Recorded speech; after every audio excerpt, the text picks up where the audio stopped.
Good morning, everyone. Good morning, and welcome to the stream. Good morning, Abe. Good morning, sweetheart.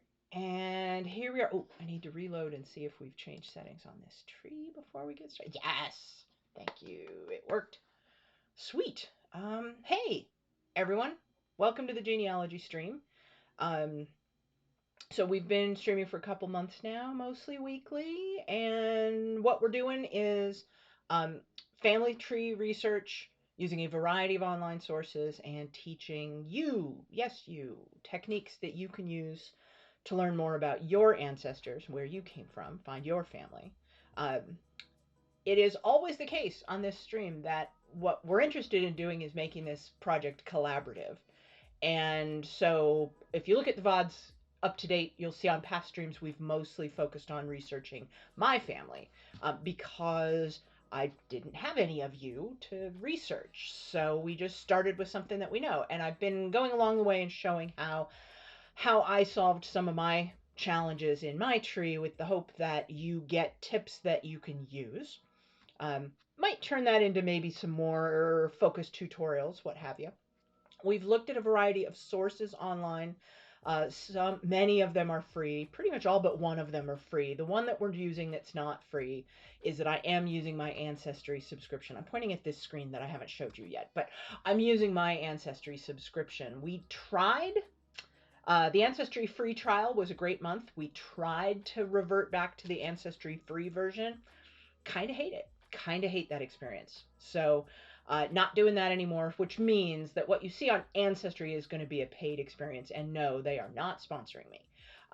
But today we have something exciting, different to show you, which is something we've not done on the stream, which is that we are going to work with a viewer. We have a viewer.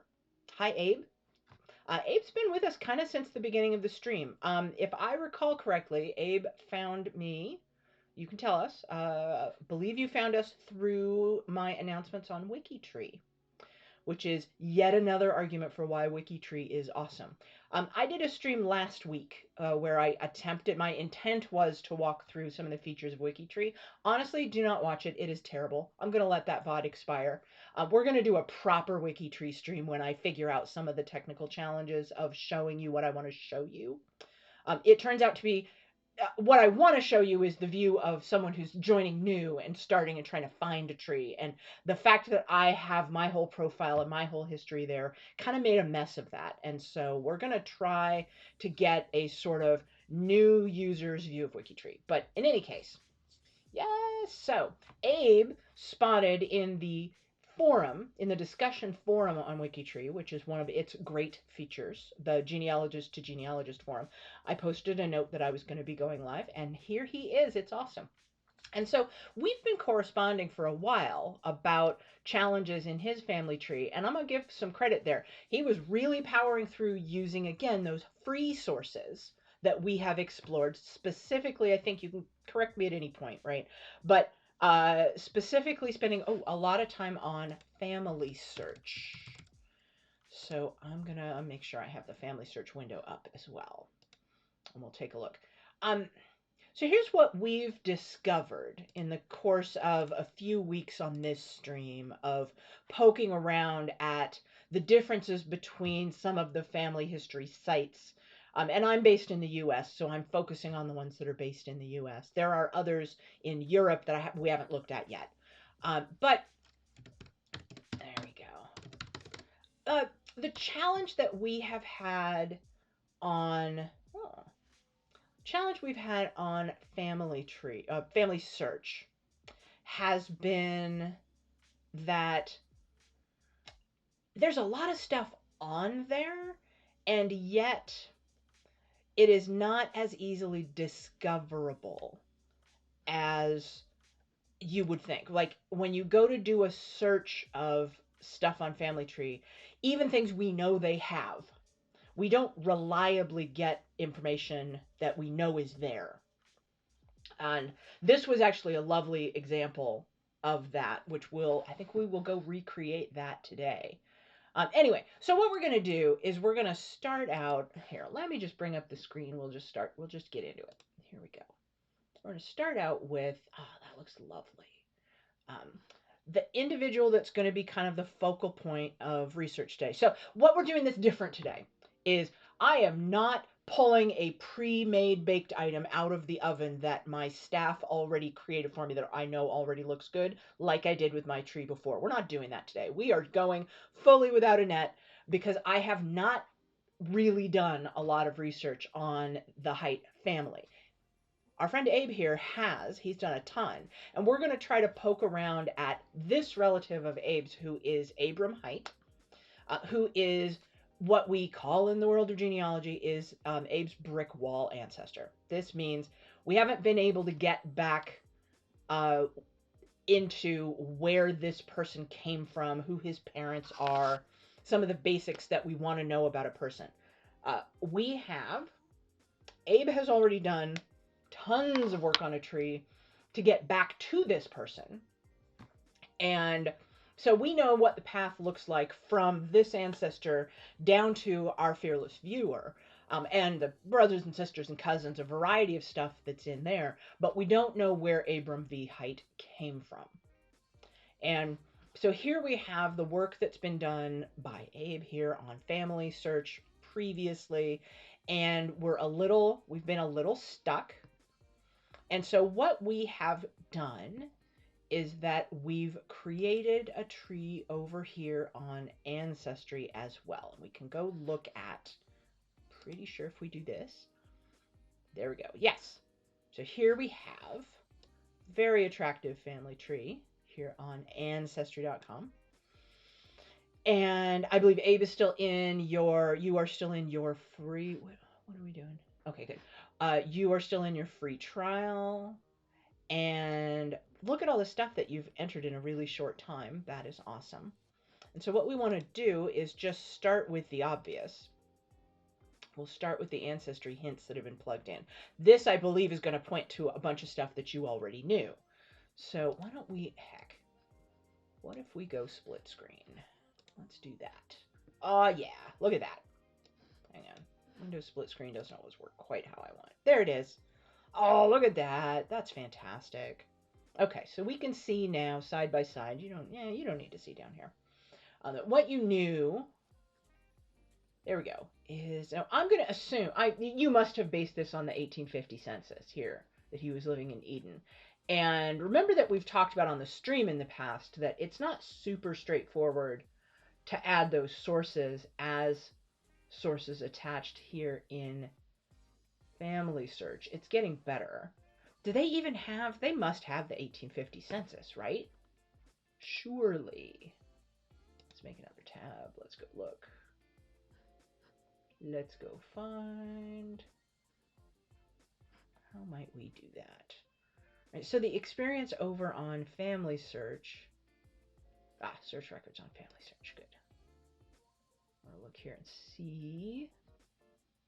So we get find a grave. Yep, we get father of the groom. He is not old enough for this to be him, right?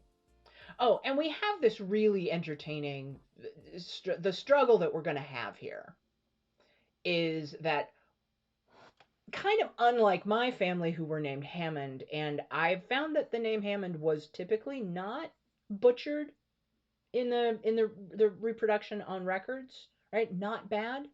But that, I mean, we talked about a dude named Honeywell and a dude named Antipas, and those names really stood out. And Honeywell tended to be hard to read, but once we knew what it was, we knew what it was.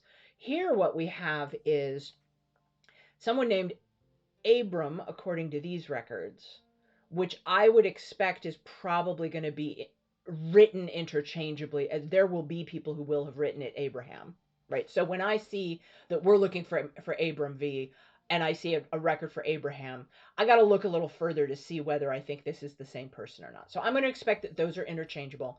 And then, and you've already talked about this, Abe, but like Abram, but Height, the name Height, oh my heavens, we're going to find so many variations in spelling as we get further back in time when spelling was less standardized. It's going to be spelled and misspelled in a variety of ways. So I would expect that that is going to make it challenging for us to find records of this Abram or to know for sure that that's the person that we're looking at. So notice how we have a few similarities already here. So we've got a find a grave index here of a burial in Dixon, Illinois. And so you already know that this is the right person. We'll go ahead and review this and add these facts to your tree. I'm just doing, this is just the low-hanging fruit at this point. We're not doing the hard work yet. So we're going to cite the source here. I am going to standardize that. That might help with some of the record searches. And also I just do it automatically now. And then we've got it buried in Dixon. And then what that's going to give us. Oh, yeah. Actually, let's get that precise death date in there. Might as well. There. Okay, so we've got that. We'll save that to the tree. Great. All right, so we've updated that. That looks fine. I'm not adding anything that you didn't already know at this point. I'm just doing the basics. Now here, this one, because it's the 1850, the way this is going to work on Ancestry is that we'll have to go through and add this record to each of these people individually. You've already added the people to the tree. They're right here. Right, so they're all in here. And we see that we've got the family we're expecting to see in that census. Oh, we can actually compare them. Okay, so we've got Eugene, Hortense, Lafayette, and Pulaski. Exactly what we were expecting. The ages are what we were expecting. So we'll have to click through each one of these and add them to the individual. We won't get to add the whole family all together. And then Abram M here. And that's the person you're descended from, right? You are through this Abram line. And he, of course, is not in the 1850 census because he ain't born yet. Fine. And we have the struggle here that this Abram died in 1857. So we're not going to find him in the 1860 census to get any more information about him. Although we don't get, the census doesn't start asking new questions until it really starts to open up around 1900. So we're not going to get that irregardless.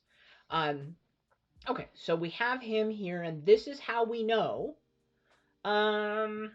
This is how we know he was born in Vermont, right? Now, this census thinks he was born in 1809. So where do you have 1811 is from his burial, right? Is that what it is? So let's go ahead and add our census record. Yes, I would like to save this information. AV height, save source. So we have, let's add this as an alternate. Go ahead and do alternate 1809. I would call them close enough. We're probably going to find that it ends up being 1810-ish, right? I'm not real worried about it. And you've not heard of, Ancestry's not heard of Salisbury, but it's heard of LaSalle.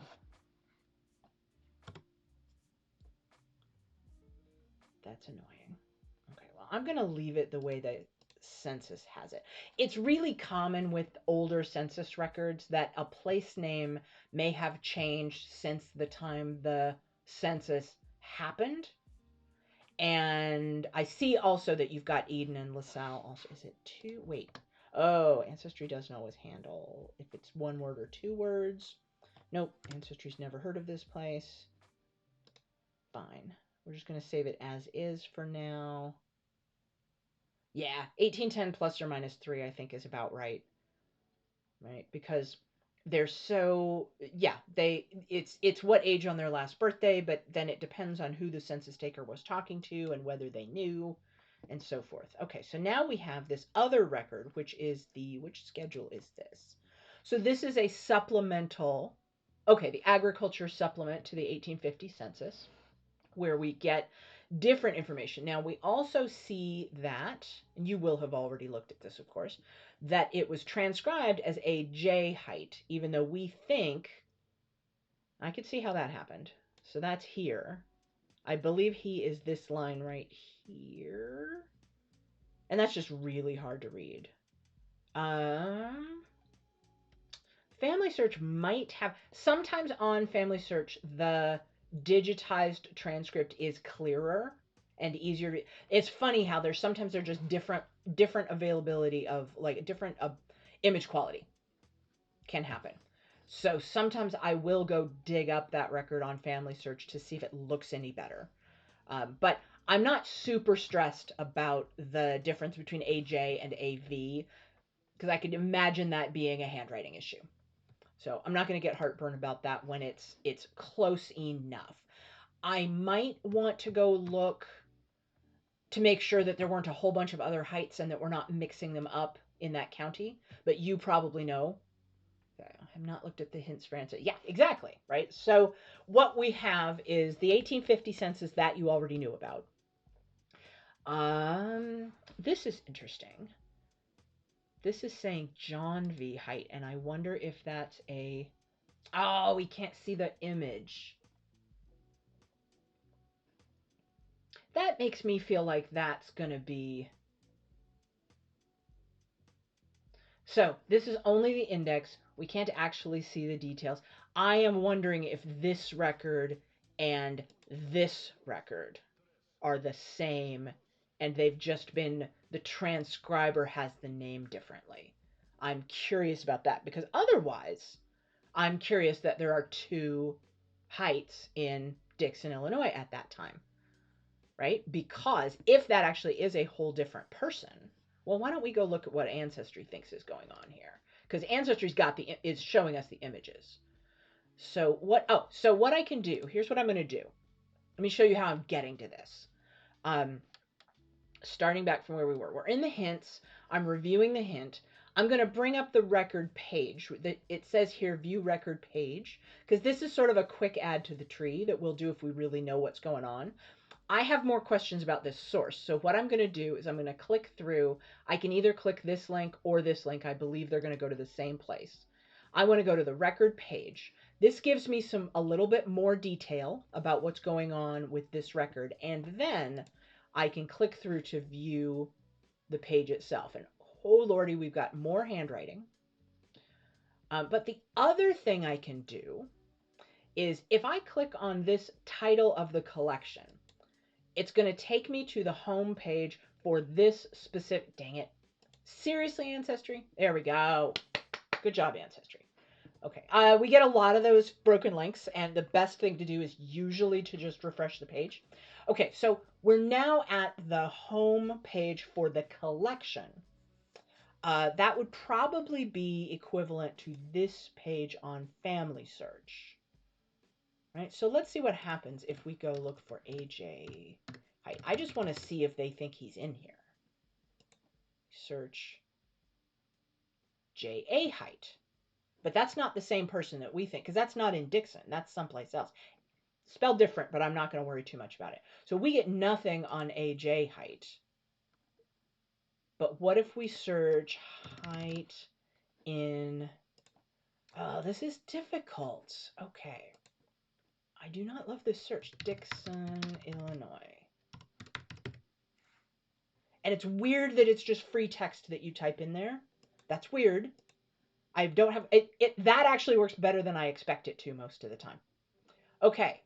So we're getting back this. I really suspect that this is the same record. Okay, so now let's compare what Ancestry is going to get me. I'm going to put in just the last name, and I'm going to go ahead and put in Dixon, Illinois. Here in Lee County, Illinois. Because I want to see what we get. Okay. Okay. Oh. Who's Smith Height? Have you seen them before? Ancestry's doing a nice job, by the way. A decent job of pulling in things that might sound like height. That's pretty good. Right? And variations. Right? People have made spelling corrections. We've shown on the stream before about making spelling corrections. Okay. We don't know who Smith Height is. But there's a Smith Height living in Dixon. Height I'm not worked up about, right? If there's a Height family and they know to spell it this way and they're related, I would expect them to spell it the same for every, like I feel like they would do. Hey, Iffy! Welcome. Welcome, welcome. We are casting genealogy without a net today. We are researching a viewer. Say hi to Left Control Key, who also goes by Abe. We're looking at Abe's family, the Heights, and we are trying to compare the experience of studying on Family Search versus studying on Ancestry um, to see what we get. So we've got this one, I really think this is going to be the same record. I think this is Abram. Now, why might they think, why do they think it's John? And whoever transcribed it for Ancestry thinks it's AJ. That's weird. We've got to first even just find this dude. Okay, so this is a terrible. So just given what a terrible quality this image is, there we go. No, there it is. That is A. There he is, right where my mouse is. All right, we'll blow that up a little more. I don't have too much. I mean, granted, I'm cheating because I know what the answer is, but it it is not too much of a stretch of the imagination that that's an A and that's a V and that says height. I'm not real bothered by that. And it says number of people in family. It's the only other fact they're giving us here is number in family is 8. And so let's see if this guy, yep, let's see if this AV height has 8 people in his family. He has 2 white males under 10, 2 white males 10 to 20, 1 white male 20 to 30, 1 40 to 50. That's himself, isn't it? Yes. And then 2, right? I see a tick mark here. 1 female 10 to 20 and 1 female, hello puppy, 40 to 50, which will presumably be Caroline. And that is 8 people in his family. So, given the handwriting, called close enough. Yeah, that I'm thinking, where on earth did they come up with John V. Height? Because I do not see the name John there. I wonder if somebody was looking at the row above it or below it, or rather, like nearby. I don't see that. So I think these two are talking about the same record. We could verify that by going to the Family Search. So here's the way Family Search works about this. It's funky. But we can go to a family history affiliated library. I actually have one just down the street from my house that I've never been to. And if we are logged in from, I don't know if it's logged in from their Wi-Fi on our own computer, or if we have to actually use one of their computers in the library, but it's partially restricted so that if we physically go to an affiliate library, then we can see the original record on theirs. But if I'm doing it from home like I'm doing right now, I can't. So I actually have a medium-sized list of records that fall into this category for myself, where one of these days I'm going to drive down the street and spend time in that library. I kept working my nerve up, and then the pandemic happened, and then the library closed. But it is right down the street. And I just noticed something go by today where apparently, if you are a library of any kind, you can apply to become an affiliate. I'm like, I wonder what it would take for my room to become a library, because that'd be cool. And it's free. I'm not a real library, but I wonder. Anyway, you out there can search for family search affiliate libraries or family history centers that are affiliated. Anyway, you can search for a library near you, and I'm pretty sure they have a lot of them, because the one near me is in a really random neighborhood, and it's like the coffee room at the stake center at the church that's nearby, and they have their own little place you can go sit, and I've not been inside of it yet, but it's modest is what I'm saying. It's not a big fancy library. And I think some public libraries themselves may actually be affiliated. So going by what we have, which is that we're not at an affiliate library and we can't see this original record, but just based on this little bit of data that's been indexed, I suspect that this is a mistranscription of the AV height record in Dixon, Illinois. So I think these are all the same record. Irregardless, I think we're pretty confident that this record is going to be your guy, AV height. So let's go ahead and attach it to him. And so now we know, and this does not surprise us, Abram height, this guy there, is in Dixon, Illinois in 1855, which we believe he was. So if I wanted to be a super good citizen, I would also go in and check the transcription and change it to say AV instead of AJ, because somebody transcribed it as AJ. Definitely feel like that's a V in there. Okay, so we now have this residence in LaSalle, Illinois. Oh, yeah. We have one more hint, right? So we'll do one more hint. So let's go ahead and I'll attach this on your dude, because remember that over, viewers, remember that over on Family Search, this is a shared tree. There we go. We're going to select this guy. This is a shared tree that anyone can edit. So bada bing.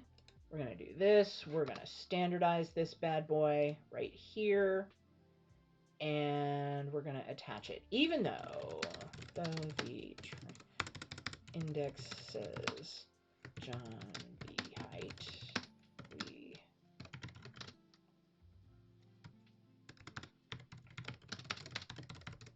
The image on Ancestry, and it's a B. It says A B. So we think it's the right guy. Look at that. Now, the reason I took a second to do that is, again, this is a public shared family tree. So when somebody, be it our friend Abe here or anybody else who's a member of the Height family, goes and says, that says John, why'd you put that there? I now have a comment for anyone who comes along to say, hey, it's cool. Here's what we were thinking. It also means that if we're wrong, Abe or any other person can come back here later. All right, we'll close those tabs. Can come back here later. We can take it off, right? We can get rid of it. I have talked a little bit about my own considerable post-traumatic stress about building up elaborate trees that turn out to be wrong and have to be torn down. And that is more of a challenge when you're doing a big shared public family tree, whether it's on the way Family Search does it or the way WikiTree does it. But now we have a resident. Oh, interesting. It doesn't say the source. So the source is not attached here? Oh, boy, that's annoying. Okay, so that means you must have the 1850 census on here already, and it's just not showing it. That's so annoying. You have all kinds of stuff. Okay. Yeah, of course, it's right there. It's right there. That's where it goes. Of course you did. Oi. Okay, so you had all kinds of stuff. What does that mean? Okay. Fine. You and others had already added a whole bunch of stuff. So we have in the timeline. Okay, so, oh, there's timeline, fine, details. So down here in this other information, this fact isn't, this fact isn't linked to the source. That's so annoying. Because when I went into CD850, okay, so Family Search, come on, do better. So when we look up here, we've got the sources listed here, and they're attached to the fact that they belong to. We like that. That helps us understand, because what I want to do when I come looking at a record is I always want to look at it and say, and how do we know that? How do we know that fact is accurate? And what I want to be able to do is what Ancestry does pretty well, which is here I can say, how do we know he lived here in 1850? And it's literally got a thread that takes me directly to the record that we know it from, right? So I find it super comforting to look down the list here and say, I know all of these facts have a source that belongs to them. The source might still be wrong. Knowing what the source is means I can go interrogate it, right? I can go look at it and say, well, wait a minute, I found a conflicting source. Oh, that old one is actually bad. That really was a John V. Height. Fine, I've belabored that point enough. What I want to do, actually, is one more thing. I want to go investigate. We're going to go to the record, and then we're going to go back. So on this record page, I can click. This doesn't look like a link, but if I mouse over it, it actually secretly is. And this is going to take me back to that collection. Eventually. Yes, thank you. And then I'm going to look for Height in Dixon, Illinois, because remember that we spotted another Haight living in Dixon.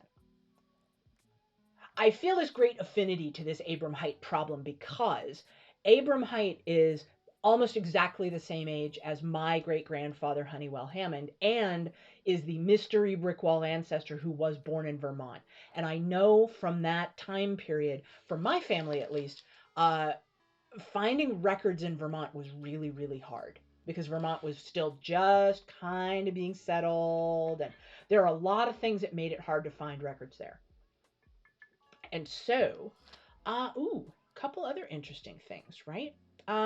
So something that I like to do, and we had really good results when we did this with the Honeywell Hammond family, was in the town where they had migrated. So the Hammonds had migrated from Vermont over to Iowa. Here we have the Haight family migrating from Vermont to Illinois. Really similar deal. And what helped and opened up some research possibilities for my family was that in the little county where it was very rural and there were only a very limited number of Hammonds in that county, and basically the only other Hammond family that wasn't my family, that wasn't the family I already knew, that wasn't Honeywell's family, was this other family of Lewis and Mary or Marianne Hammond. And Lewis was so close in age to Honeywell and had also been born in Vermont that it seemed really clear to me that they must be related. So now I am in the habit, especially when we are given the gift of a sparsely populated county, that I'm going to go look for is there anybody else with the same surname?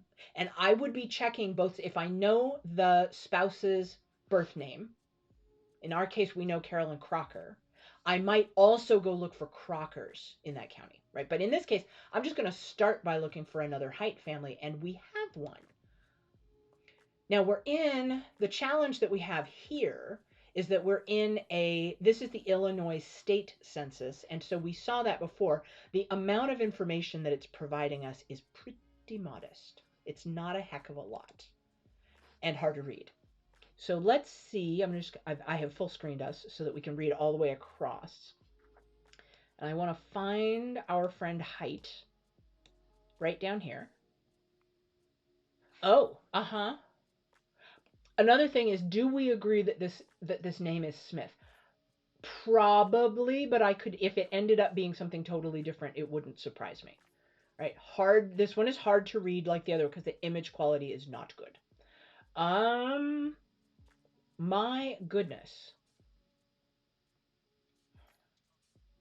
If those are numerals rather than tick marks, that's a lot of people in their household. I wonder if that means 2. Even though the digit 2 is used elsewhere on the page. That's confusing. So I'm officially confused by that. Do they have 11 young men and 11 middle-aged men? I have feelings about that. I don't know. And then what on earth is this? I don't know. So I don't know how to read that. Also, that looks like a 4. That's plausible, right? 4, 2, 2, maybe. What on earth is going on over here? I am confident that it's not 711 and it's not 70 anything. Pretty confident. So I don't know what they're doing here. Could it be bleed through from the other side of the page? It doesn't look like it, but it could be. I don't know what they're doing. I don't know what's going on there.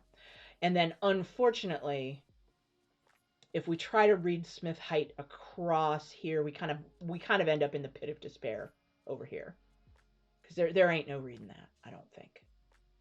But it also looks to me like not much is actually written there. And what even is that column? That column is manufacturing of all kinds. That's very strange. Okay. Fine. So they're interested in stuff relating to agriculture and stuff. This is not telling me anything useful. What is that? Totals. Yeah, see, this is like finance information. The finance information might be interesting. It doesn't usually help us link family together. But we do have A. Smith Haight. And I would agree that is Haight spelled the same way as your family. what that makes me want to then do is perform the same exercise with, so this might be a person of interest is what we're saying. We can't tell a ton else about the rest of his family. You know what else though? Frederick Hott. I want to go see, because boy, that could very, very well be a mistranscription of height the way you spell it, couldn't it? That's a nice page. There's Frederick Hott.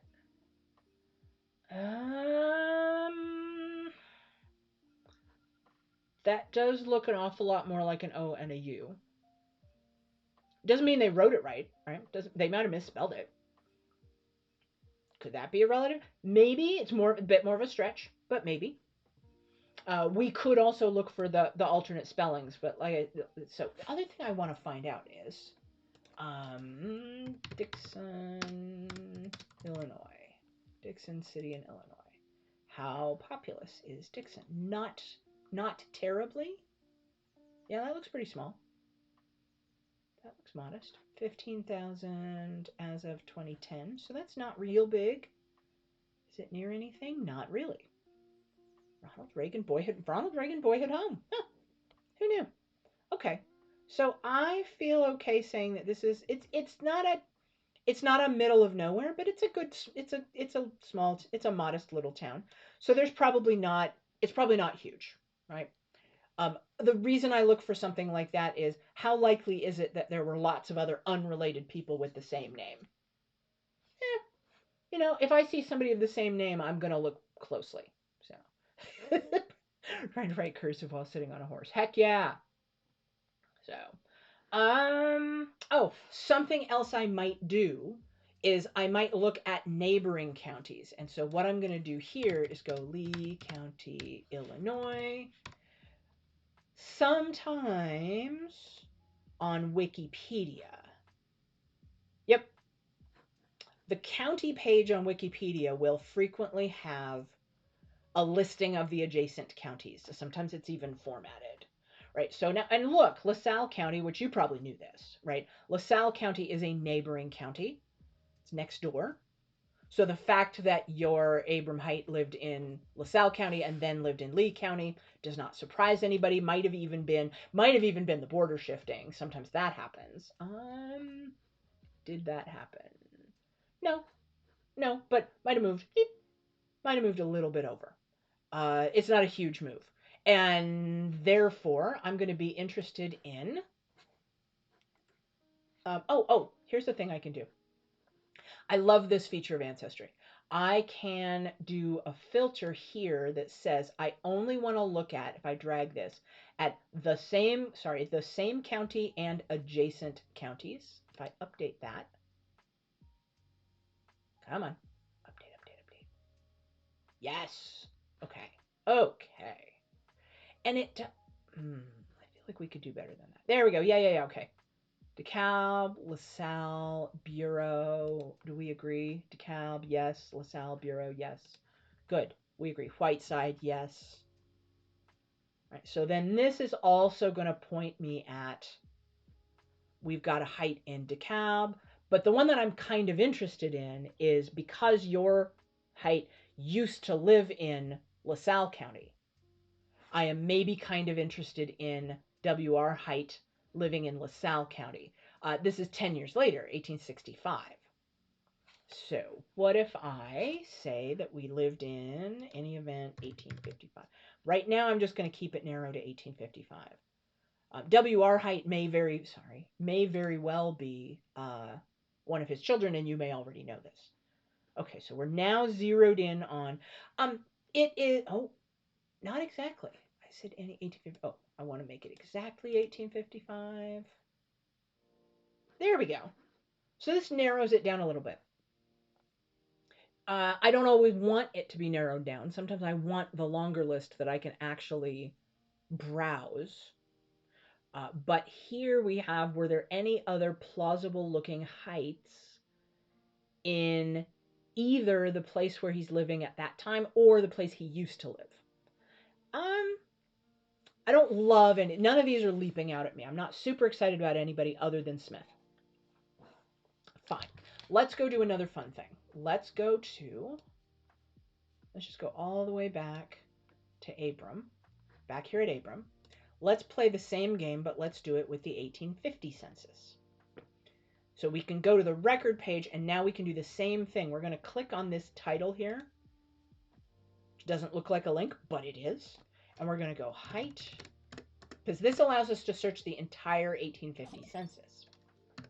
We can do a variety of things here, but what I might do, Salisbury, Illinois. I don't want to deal with that right now. LaSalle County, Illinois. Okay. Let's do that. So do we have any other Heights living in? Well, of course we do. We have his family who are living with him. That's what we would expect. But do we have any others? Notice that we've got this alternate. You pointed out to me that sometimes you've seen this alternate spelling of height. Dayton, Illinois. Okay. And it can even be interchangeable with Hyatt. And so now we're getting, like, I wouldn't think to look for those. Head is a bit of a stretch. Kite is smart. Kite is very smart. And the reason that is so smart is that we're not just going by what it sounds like, but we're also going by what might it look like if it was misread. An H being misread for a K happens all the time. I have Honeywell transcribed as Canewell in one for that exact reason, because the H and the K looked the same. So catching that and putting it in there, bravo, Ancestry. I like it. And we've even got that whoever knows this family has put in that this was an alternate. So what I would be scanning for on something like this, and I don't see it, is anybody living anywhere reasonably nearby who I would especially be interested in. Did we find Smith Height in 1850, born in Vermont? That would be a knockout, right? That would be amazing. I can see here. So we know that Hortense, Eugene, Lafayette, AV, and Pulaski, and Caroline. So it's everybody in Salisbury, right? Everybody in Salisbury is, the only family in Salisbury is your family. So this part we know. Right? Yep. Yeah, H for K. Okay, the only family in Salisbury is the family you already know about. And we also can see, let me do this. Salisbury, LaSalle, Illinois. Now, let's do that. Yes. What that did for me that I like is that it popped everybody up at the top, so I'm now not trying to find them all interspersed. This is something that's kind of interesting, how you can see their migration path, which is pretty neat, because we've got AV Height is born in Vermont. Caroline Height is born in New York at about that time. I know from the Hammond family, my Hammonds lived in a part of Vermont that was on the New York border. So they may have been very close to each other, even though it says different states. And then we have their younger children, the ones born in 1840 and 1841, were born in New York. And sorry, their older children. Their younger children, born in 1843 and 1846, were born in Pennsylvania. We don't know where, and both of those states are long, unfortunately, so they could have been moving all the way through. It's so funny to me because that's the same path that my Vermont ancestors took, going from southwest Vermont to Genesee County, New York, to Erie County, Pennsylvania, and then on to Iowa. So we're following this very parallel path, and we can see here that they were living in these places. Now, if I were to find, so we've got this other Height family born 1812 in New York, 1809 Vermont and 1812 New York. Right? That's interesting. And this is presumably his spouse, Samuel's spouse, Lena. Mifflin County. Okay. Is Mifflin County west? I think it is.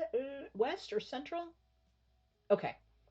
Right. So you can start to make it more precise, right? You can start to show those migration patterns. Um,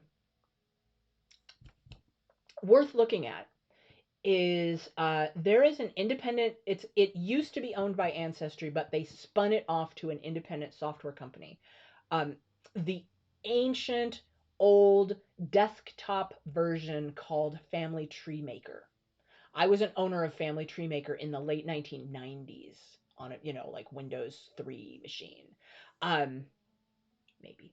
Um, Family Tree Maker, which I also use, can sync your online trees now. It's pretty cool. You can synchronize so you have a local copy of the tree, and it can synchronize with your ancestry tree and your family search tree, which is amazing. So you can connect the people to their family search profiles. And then you have this local copy. And the reason that you might be interested in that is that they have I have a love-hate relationship with, but they're the only place that has a mapping app or a mapping feature built into the software where you go to the list of places and you can actually see on the map the precise locations. This is why I'm a little obsessive about doing location standardization, because I want to be able to go and use that mapping feature. And so I'll go do like corrections and all kinds of stuff to get that map to show up. And you can get it to display you, and then you can print out a map that shows with pinpoints exactly where somebody moved. So that might be interesting to look at. But here we have, I find these kind of potentially interesting. Seems very clear to me that we have a Samuel J. Haight here, born in New York, and then we have another Samuel J. Haight, born 1846 in Illinois. That's going to be in a separate household in 1850. So who's he living with? In Meriden. Who's the grown-up in that household? Now I'm curious. All right, we're going to go look. Oh, wait. I only have to hover. Sorry. I only have to hover. Okay. We got some young Haight children living in a Davenport household. That's interesting. Might be totally irrelevant. We have no reason to think they're related to you, but it's interesting. Okay, so we've got a Samuel Haight Sr. here. Just older. Not is he old enough to be parent of a 4-year-old? Yeah, heck yeah. Yeah, he is. All right, fine. So he's in Ophir, and this Samuel, that is so odd, is in Meriden. Okay. Might be nothing, right? We do this. We go off on the tangents a lot. That's why our mascot is a squirrel. So there is a possibility then. We've got A.V. Haight, who is age 41, and we've got Samuel Haight, born in New York, who is age 38. I would be interested in the possibility that perhaps they are related. Remember from the Hammonds that they might not be brothers, they might be cousins. And then the other thing that we could do, because we know that Caroline's birth name is Crocker, is I would be looking for, are there any siblings of hers in this area? So we have in LaSalle, there is a Crocker household, and oh looky, he's born in Vermont. And here's another one close in age to her, born in Vermont. So I would be deep diving probably on, because then what I want to do, James Otis Crocker. And do you know siblings for her? Do you know, you knew more about where she came from, didn't you? We can go back, we'll go back in the tree and see what we have. But I would be curious if, or perhaps you already know this, if these people might be related to her. And then here we have Sarah Crocker, and Sarah Crocker is in household with James and John. So she's going to likely be the spouse, and Crocker is not her birth name. Crocker is her married name. But she's also born in Vermont. So I would be interested in those families for the same reason that we had Lewis Hammond, my great-great-uncle, in Iowa, was the key to busting open where Honeywell came from, because Honeywell's birth was never recorded. So we didn't have him listed with his family, but Lewis's was. And so once we figured out that Honeywell and Lewis were surely related to each other, researching and trying to see, can we figure out where Lewis came from, actually did lead to where his parents were. And then looking at that family, we eventually found a hard to find record that we would never have found otherwise that did name Honeywell. It was a will or a land record or something that did name Honeywell as a child of that family. So we locked it in, but it was hiding in a place that we never ever would have looked because we had no idea what town in Vermont. But Lewis having a birth record led us to a town, and then once we had that town, we could tear apart all the probate records for that town and all the land records for that town. That would be too much work to do for the entire state of Vermont. All right, we're not there yet. Things are not indexed that well yet, so we didn't know where to look, but we found it thanks to a sibling. So I'm looking at what I think are some interesting leads here would be James and John Crocker. Can we establish that they are related to Caroline? And then Samuel Haight here is interesting. We haven't looked at Lee County, Illinois, so let's do that. Let's go see if Smith Haight Lee.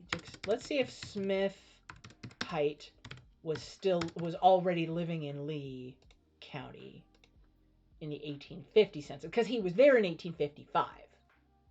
So highly plausible that he might have also been. Okay, so we're not getting any Heights in Lee County at all. And in fact, we're not getting any of Lee County. Did Lee County exist? It did. It existed in 1850. When was it founded? It existed. Bottom half of Ogle County was split off as 1839. 1839. 1839. So it existed. Why aren't we getting it in the census?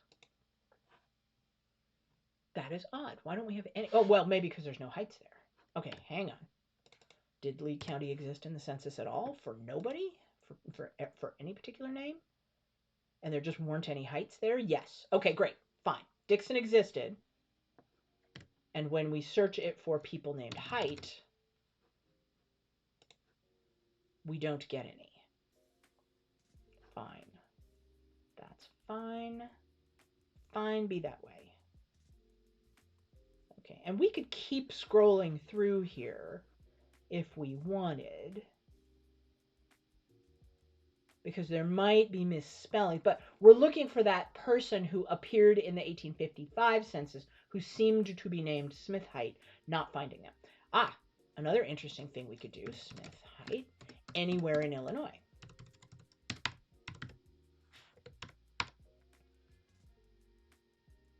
Was Smith Haight a person? Did they? Hey! Born 1842. Maybe?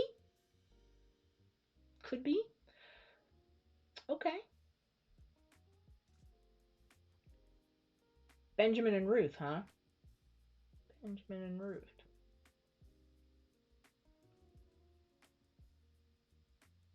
Benjamin and Ruth. Okay.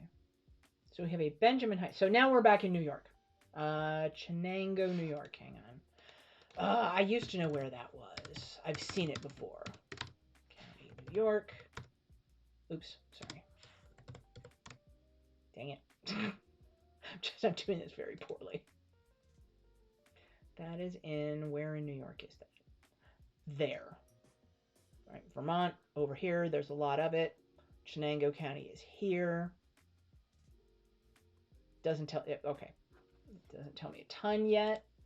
So we have a Smith Haight, though. That there is a person with that name. So here's what I want to do. So, but he's 8 in 1850. Which means he's 13 in 1855. Is he in his own house?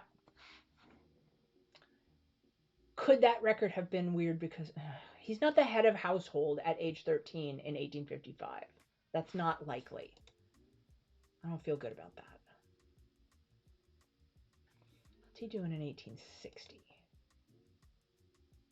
He's still in New York with his family, like he ought to be. He's not the head of a household in 1855. He's just not. That's not him. 1865, he's here in 1865, right? He's about to go off to the Civil War. Did he die in the Civil War? So this is not a guy. Yes, he did. He sure did. I bet he did. Smith Height died in the Civil War. That doesn't help us with that 1855 guy. That tells us that that's not enough. Is Smith Height a family name and there's another one and he has an uncle? Yeah, but now I'm reaching, right? I'm a little desperate now. So that's not getting us where we want to be. Fine. Okay, let's go back to Abram. Okay, Bureau County. And Bureau County was one of the neighboring counties, wasn't it? So what we wanted to do there was we wanted to see if we could generate some leads by looking for other people named Height in the nearby area. So Smith Height did not take me anyplace exciting. Did not go anywhere. Didn't go anywhere I was hoping. Let's go back here. But, okay, and then let's do this again. So we're going to take Smith out. We're going to put Dixon Lee. No, not Dixon Lee. We're going to go LaSalle. Salisbury, LaSalle.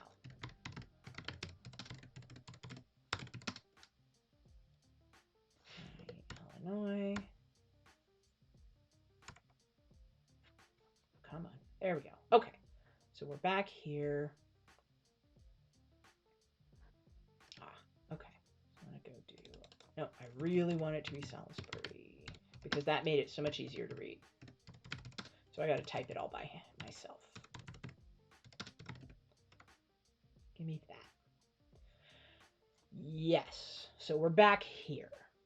So what we have is this household, Samuel J. Height. That person is interesting. Why don't we open them in a new tab and see what we get? Because this is someone who's very close in age to Abram and was born in New York, which is plausible for near Vermont, and is now in Ophir. And we're just going to assume that Ophir is close enough to Salisbury because it's all in the same county. We'll call it good for now. So what else can we learn? And so here we find another cool thing that we can get from Ancestry, which is when I click through to this individual's record, I get these very cool things on the right-hand side, which is, these are not even as definitive as hints. These are really some wild guesses, but I believe from experience, I believe that these are brought up because what we may see is that somebody who has Samuel Height in their tree has attached multiple of these records. Oh, we got a will. Oh, we got a will. Oh, let's go there first. So what do we know about? Unfortunately for us, a will is more likely to name his descendants, and it's not very likely that his will is going to name his parents. Very unlikely. Sometimes it will name his siblings, but it's rare. So if we're trying to figure out across a generation if someone is a sibling or if they share parents, wills do not help us with that. If we wanted to know who this guy's children were, obviously a will would be fantastic for that. I don't see a will page. And then if he's, heaven help us if he's in testing. We may also find that if we found that AV was a witness to any of these documents, right? If we found AV's signature in here anywhere, that would be of super interest. So we could go look up more stuff about Samuel Height. So I would have Samuel J. Height on our curiosity list. I do a thing on Ancestry, again, because I'm a little obsessive and a little weird. Samuel J. appears to have a daughter. Josephine! So you're reading ahead. Good for you. Born in 1852. So you're spotting that in the 1860 or 70 census. Oh, and you care about that because Abram has a daughter named Hortense Josephine. Oh, look at that. Which might mean, I mean, Josephine is a name that people use, but yes, you are doing exactly. You're finding those similarities of, do they have family names in common? And then you could look up the tree to find out who's their ancestor named Josephine that they're all naming children after. That is correct. That is what I would do. That's exactly right. So that's interesting. Um, I am real interested in knowing whether Abram witnessed any relevant documents. Um, and can I get any closer to where Samuel might have been born in New York? Is it anywhere near where the Crockers lived? Right. Is he a brother or is he a cousin? But it'd be cool if he was one of those things because that gets you somewhere. I'm a little nervous about the immigration list, but maybe not though, because we don't know when Abram's family immigrated either, so that totally could be. Could they have come through Canada in Vermont? Yes, they could have. Yeah. Oh, here's the other one with Josephine, right? Oh no, we don't know. Fine. Okay, nice. So yes, as you can see, when you do this, you can click through. So we found this record, the 1850 census. That points us to some of these will not be the right person. And you all out there in research land, on Ancestry in particular, just because a record is attached in somebody else's tree, I would say even the majority of people that I've seen working on Ancestry that I've come across just click accept on every single hint that is presented to them, even when those hints do not make sense and cannot possibly be the right person. So you will see people who have records for that clearly 2 or 3 different people that they just said yes and they didn't really look at it. That will happen. And because of the nature of crowdsourcing of data, if they've said yes to that hint, Ancestry hopes, wishes that they looked at it and thought it was the right person when it isn't. And so then Ancestry is going to say, well, they liked both of these 2 records together. Maybe you would also like them together. And it's going to offer them to you as a hint, which might be terrible. So you do take all of this with a grain of salt. You don't just click yes without thinking about it. Ooh, marriage index, marriage index. Marriage is often, oh, there's the, no. Married in Bureau County. Bureau County. So he's in Bureau County in 1839. Is that earlier?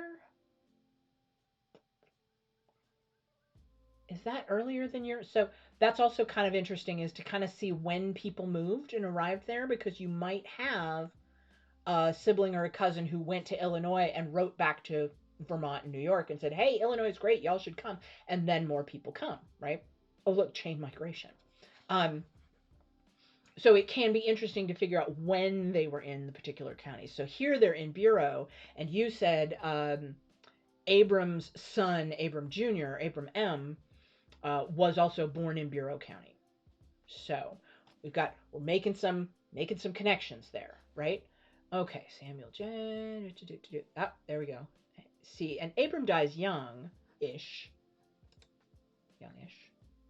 Okay, let's pause that for a moment and just refocus. Because what I've done is I've given us a line of inquiry. And let's go back to our buddy AV here. Because we came upon Samuel in the probate records, and that's reminded me that we found AV in probate somewhere. Was that also? I think it was in Illinois. Okay, so we're going to go back to Abram here. I use that back button in Chrome and navigate backwards like that a lot because it's sometimes easier. Anyway, it's not a Chrome stream. It's not lessons in using Chrome. Calm down. Okay, we want to see if we can find... Oh, here's the other thing. So just recentering on Abram here. Let's just do that. So we got Abram here. We've still got this one hint. We're going to go ahead and take... hang on, let me look at LaSalle County. LaSalle County, Illinois. It's one of those annoying ones that I never know. Is it 2 words? Is it 1 word? Does it have a capital S in the middle or not? And Ancestry's standardizer will work differently depending on which one it is, which one Ancestry thinks it is. Looks to me like it is 1 word with an internal capital S. Bordering Woodford, Marshall, Putnam, Bureau, Livingston, Lee, DeKalb, Kendall, and Grundy counties. It's a lot of counties. Okay. Okay, so LaSalle is here. What I'm going to do is I'm going to scroll down on the Wikipedia profile of this county. This is going to tell me, if I'm digging, this will tell me some really important stuff like, yeah, like this. When did the borders of this county change? Was it carved out of another county? Because what will sometimes happen, depending on when and where, is that a family member that I have who has their farm and they stay living on their farm and their farm doesn't move, but the borders of the county keep getting redrawn. It may appear that they live in a different city, different county over the years when they didn't move, the county moved around them. So if I am seeing somebody who's it's unclear which county they live in or which town they live in, I might look at that to see if there were any relevant changes.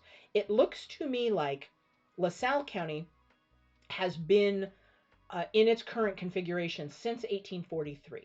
So the change between 1850, when A.V. was living in Salisbury and LaSalle, and 1855, when he was living in Dixon in Lee, means that that was a physical move that he made, not that the county moved, even though they are bordering and that could have happened. So now I want to look, scrolling down further, what I hope to find. Most county pages have this, they don't all. I want to find the names of the places because, oh, that's interesting. Yeah, so we got Eden is here, and where is Salisbury? Is Salisbury a real place? Because I'm trying to figure out why Ancestry won't autocorrect Salisbury, and I think because oftentimes the census is going to have tiny little unincorporated community, and if it's not a real town, if it's not a real incorporated place, Ancestry may not pick it up. But oftentimes it's in here. Now, what's interesting to me is Salisbury's not here either. So it's fine. If that's what the census says, that's what it says.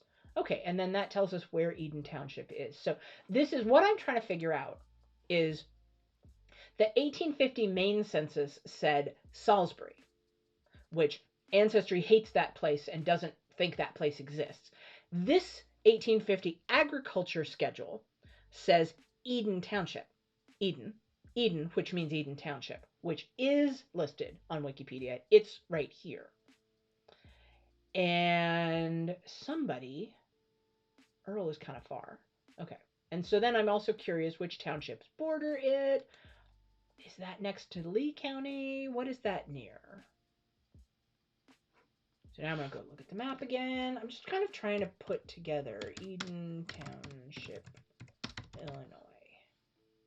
Eden Township, Illinois is right here. Where is that relative to Dixon? Honestly, not close. It's not close. It is not near. Where even is Dixon? Dixon is Earlville, Lee Center. Lee is up that way. Dixon's up here. That's a real move. That's a real move. All right. So there's Eden Township. That's where he's listed in 1850. And so that's probably, whatever Salisbury is, that's probably down in that area. Must be some kind of neighborhood. You might actually find, if you zoom super in on the map, sometimes you'll find a road with that name because it used to be like, the old Salisbury place or some kind of thing, right? You might find a road. You might find a park or a cemetery that has the old name. So maybe there's some evidence of Salisbury in this area, maybe not. But Eden Township is what the other thing says. So we now know that's in this area. I'm looking around the borders to figure out what is this Salisbury. I'm not finding it. Right. But then to answer the question, so within then 5 years later, he is in Dixon, which is up here.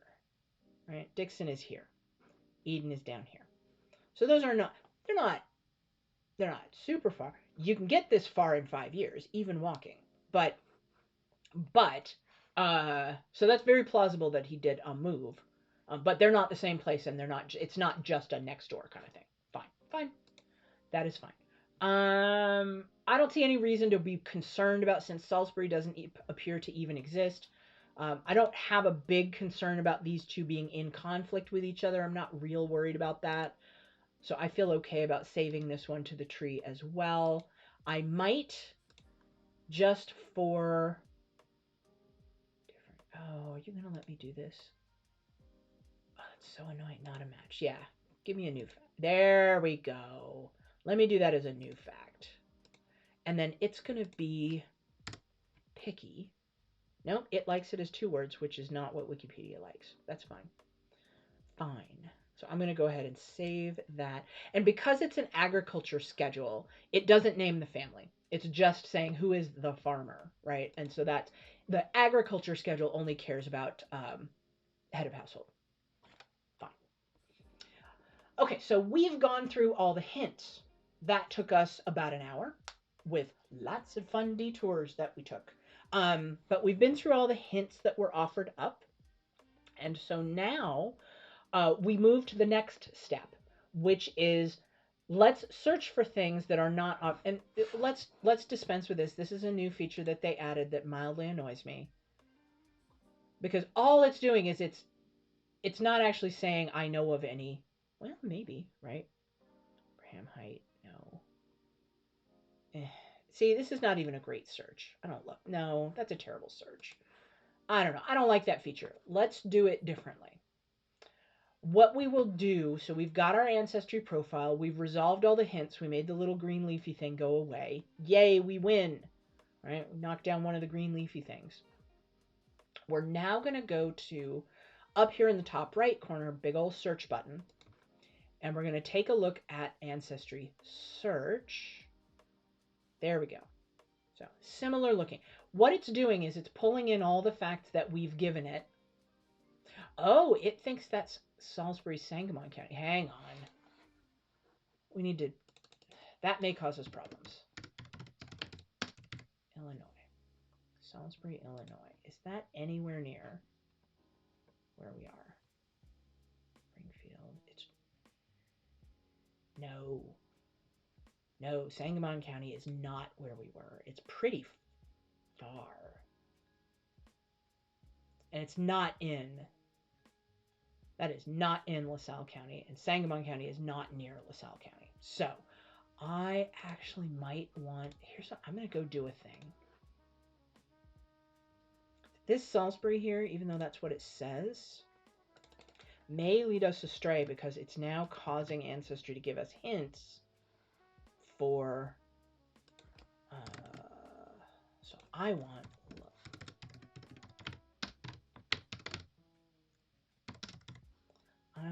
hang on. Ancestry likes it as 2 words, doesn't it? County, Illinois. Yes, it does. Ancestry likes it as 2 words. So I'm now going to do that. I'm moving Salisbury out of the description so that I can force Ancestry to see the county. And I'm giving Ancestry the county the way Ancestry likes the county to be named. So even though WikiTree and everybody agree that it's 1 word, Ancestry would like us to treat it as 2 words, and we're going to get better results back if we do what they like. I think. So we're going to do that. All right. So now we haven't lost any data, but we've shoved that into the description. Now when I click on search, I expect you to behave. Yes. What I would like is more consistently, here's all the search fields. Okay, this is actually this is pretty cool. I love that it does this. This helps us. So we have birth in Vermont, 1811. Everything's gonna be rough unless we tell it to be exact. So everything's gonna be give or take some arbitrary amount. Yeah, Sangamon's far. We got Dixon County. We have he died in Dixon County. We have he lived in Dixon County. We have he lived in Eden. We have that he lived in LaSalle County. So it's a little repetitive, but it's what we want. All of those are things we want. We also get for free Ancestry's filled in all of his relatives, which will mean that it's going to prefer records that name other matching relatives if there are any such records, and it knows about them. And then at the bottom, we have a couple of options here. We can focus our search on, recall that my membership at Ancestry is a full world one.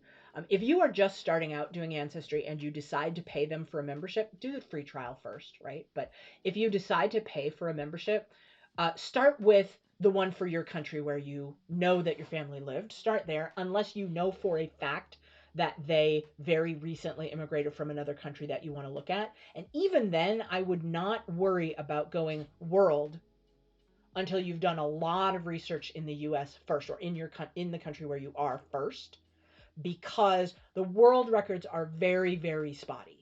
Anything outside of the US is, they've got a ton of US based records. They actually have a pretty good Canada. We've got Canadian followers and viewers, yay.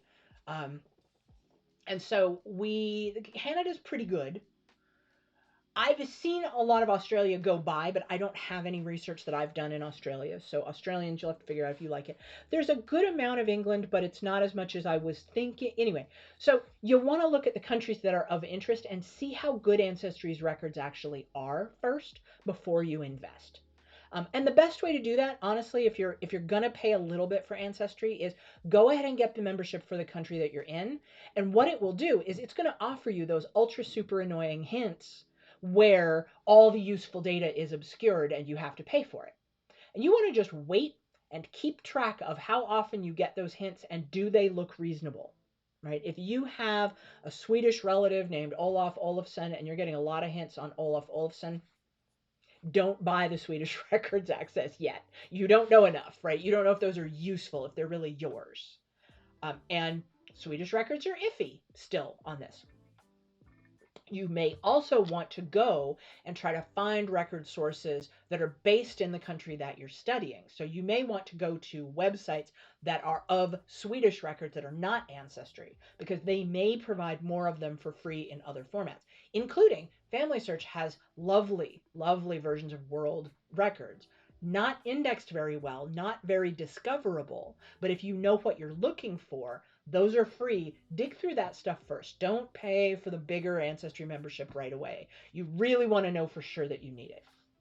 So here we are focusing our search on records in the United States. I don't want to bring back a bunch of HAIGHT records from England, because at the moment I have no reason to think that I'm looking in England. Right? This guy lived his entire life in the United States. And he's the one I'm looking for. I don't want records from France. That doesn't help me. Germany, probably, if it's HAIGHT, right? I don't want those. Those don't help me yet. Eventually, I can come switch that drop down and look if I'm looking for his ancestors. I ain't there yet. That's not what we're doing. And then down here, these check boxes, we're going to leave everything checked for now. It's going to give us the whole mess. And then we'll see what we learn. We may want to filter that down if we're getting a lot of junk, which can happen. So we're searching, we're searching, we're searching. These are some interesting things. Okay, so I'm already excited because I like that record a lot. I like that record a lot. It's LaSalle County. I wouldn't have known Hyatt. I would not have known Hyatt if you hadn't told me that they misspell Haight as Hyatt. But that one looks interesting. It's not a gimme yet because that's still a lot of people. Oh, that's 2 families. Right? Okay, look. That is 2 males aged 20 to 29 and 2 females 20 to 29. With children under 5, 2 boys under 5. And we don't know whose is whose. Because I was going to say that's too many people for his family at that time, but it's not. He's living with another family. It's not a gimme. It's not for sure. It's not for sure, but I like it. I like it. I like that record. We can do a thing. I will go ahead and do this thing. We're going to view the details on this record. Yeah, that could be Eugene, couldn't it? In the 1840 census. They could have 1 male under 5 who was brand new. That could absolutely be. Does it say Eugene was... Oh, wait, but were they living there then? In Illinois? Eugene was born in 1840, but didn't it say he was born in New York? Yeah, New York, Pennsylvania. So maybe that's not, that might not be, and 20 to 29. It's close enough on his age, isn't it? He'd be about, wait, 1811. No, he'd be 29, wouldn't he? Am I doing that math right? Oh my God. I'm so bad at this. He lied on every census he took. Well, yes.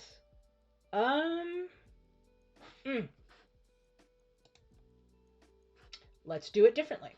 Let's do this differently. Hang on. We can, here's what we can do though. Because this is sus, right? I don't feel great about this, but we can do a thing here. We can save this to something called our shoebox. Cute name. I literally have records stored in a literal shoebox right over there. That's just going to put it to say, I don't know yet that this is our guy, although it's really intriguing. But it's going to put it in storage. It's in my storage now. It's not a shared shoebox that you have, but it's here. And then I can go rifling through said shoebox later and say, what do I want to do to verify this? So I'm going to put it there because that makes me want to do a thing. Hang on. Dang it. I keep going back and forth. What I want to do is I actually want to search the 1840 census for Abram Height living in New York. Yes, I know, but you don't think. So I'm not, I was going to show you. It offers to autofill. And if I do that, it's actually going to give me, in this case, it's going to give me that. Except he might not have been in Illinois yet. It's also possible that he owned the property in Illinois, and it's a bit of a hike, but he could have been setting up the farm to bring his family to, and he could have been going back and forth. But if baby Eugene was already there in 1840, then Eugene would have probably been born there. He probably doesn't just move people back and forth, right? Not the family. So, and he's head of household. He's head of household in there. I'm liking that record less. But let's see what we get here. Okay. Have you looked at these? I'm telling you, man, that one is perplexing. LaSalle, Illinois. It really is. And it's at that age, it wouldn't be, yeah. Oh, hey, Kristen. Good to see you. All right. Yep, shoebox. Ugh. Shoebox, after a while, becomes the place where records go to get forgotten about, just like it does in your house, right? Like, how often do I really pull the shoebox out and look at it? I will tell you the last time I did that, I pulled the top piece of paper, and that was 3 months ago, and I'm still working on the one sheet of paper. So I did not get through the box. Okay, so here we have, where's Tompkins? I like that record the best. He's got a female under 5. This guy. And he's got a male. Male 15 through 19 is more likely to be a sibling, right? That's too old for it to be his child. So that's more likely to be a sibling or a laborer. So we've got Abram, a wife, a daughter under 5, who might, that would have to have been an older sister of Eugene that we don't have a record of. I'm iffy about that. I don't love that. That's not a strong match, but it's possible.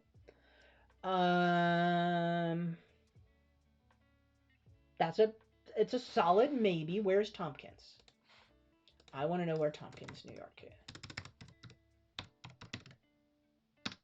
County, New York. Where are we at? It's Ithaca. That's very plausible, right? That's on the path.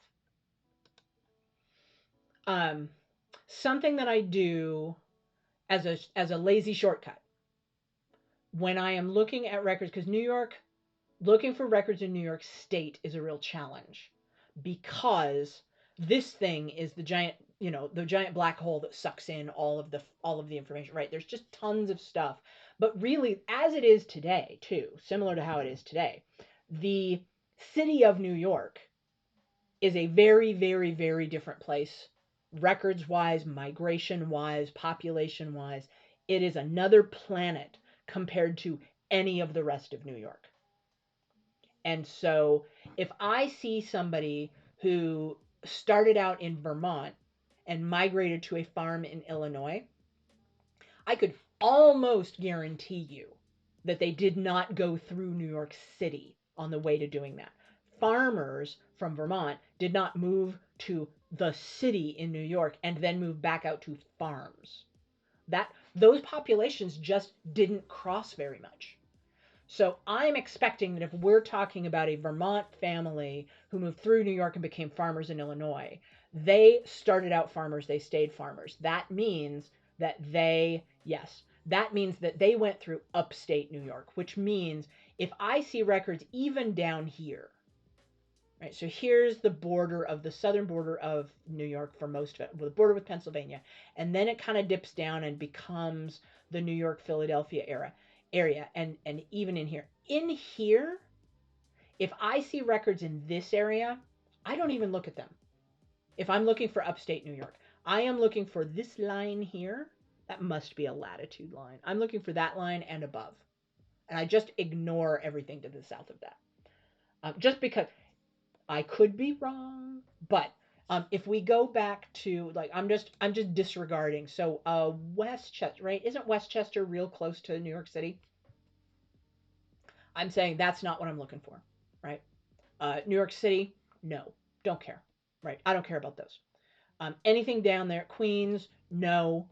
I don't remember if Chemung County is down. Anyway, these are some areas where I'm like, nope, I'm pretty sure that's not what I'm looking for. Genesee, Otsego, yes, right? That's stuff that is of interest to me. In this case, we don't have anything pointing at, but Tompkins feels like it's on the path from Vermont to Illinois. That feels like a good fit. I would not expect that they moved into the big city in Ithaca, but I don't know how big Ithaca was in 1840 either. So, Amish. They're Amish. Yeah, see, the Height name itself is, you said there's a Height book. We haven't looked at the Height book yet either, right? And the Height book didn't have a clear-cut connection to the family, but then again, neither did my Hammond's book. So it may be that it will give us some breadcrumbs. Okay, so we have two records that look intriguing for our guy in 1840. We have Hector Township, or Town of Hector in Tompkins. Fine, let's look at Hector. Hector, New York. Is that this? Is that going to put us? Nope. That is that is not it. Oh, that is interesting. But no, it is the Hector that is in Tompkins. It's not the Hector Street in Ithaca. Okay, so it is a township that has, there we go. Oh, it's not that far. Okay, fine, it's not that far. My bad. It could be that then. Or there is a Hector Street, probably named after it is the way to get to the town of Hector. Fine. Let's get directions from there to the town of Hector. Hector, New York. How far? That's not terrible. Yeah, okay. So somewhere in this area is probably what we mean by Hector. This would be an example. I would check to see if this town of Hector used to be, it's now in, what did it say, Schuyler County. I would check to see if maybe that was Tompkins County at one time. But we know it's just this general area.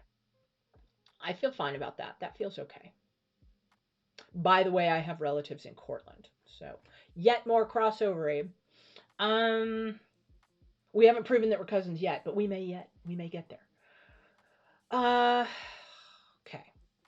So I don't hate that. You know what else we didn't look at?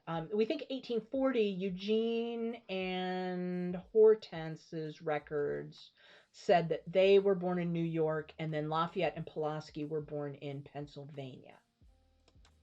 And I don't think Pennsylvania had an off-year census. So if they were in... Okay, so let's look and see if I don't think they would have been in Pennsylvania, because they had a child born before the 1840 census and another one born after the 1840 census in New York. So they're probably not in Pennsylvania by this time. But what the heck? Let's just look. Yeah, see, the closest. This is nice because it kind of tends to give it to us in order by what's close. And so it's saying kind of the closest record is this New York record. And by close, I mean by distance, but also by similarity of name and by some of the other details. So it's going to tend to try to offer us up the best matches towards the top and the sketchier matches as we work our way down. We don't always agree on what makes it a good match. So something I actually want maybe further down. But I like these two records, but I don't like I'm not confident enough in either one of them to say, boom, this is clearly our guy. I'm making that scrunchy face about both of them. I'm throwing them both in the shoebox because that's what it's for. So let's go back to the general search here. Okay, so we dug through 1840. We looked at this guy and we looked at what else is in there and we found the other one. Okay, now this one, is this the one that we found? No. We found Illinois probate, I could have sworn. Didn't we? Didn't I send you a... Pulaski North always claimed he was born in Pennsylvania. Yeah. Right. So you got the same deal, right? Of the people who lied on their census. Here's the thing. In 1850, Pulaski was a little kid. Similar thing as what my grandfather had going on. If somebody lied on the census, it wasn't Pulaski, it was his parents, which you said Abe lied on the census in a variety of cases. So, or in other records. So his parents may have lied about where he was born, but oftentimes I just find like a lot of times that's not something that they had any reason to do. Okay, let's look at this Abram Hyatt in Hancock, Illinois. I don't love that. But what we can do is, let's show you how we can narrow down the searches here because there's another way to do it. Okay, we are looking at, there's a couple different ways to do it actually.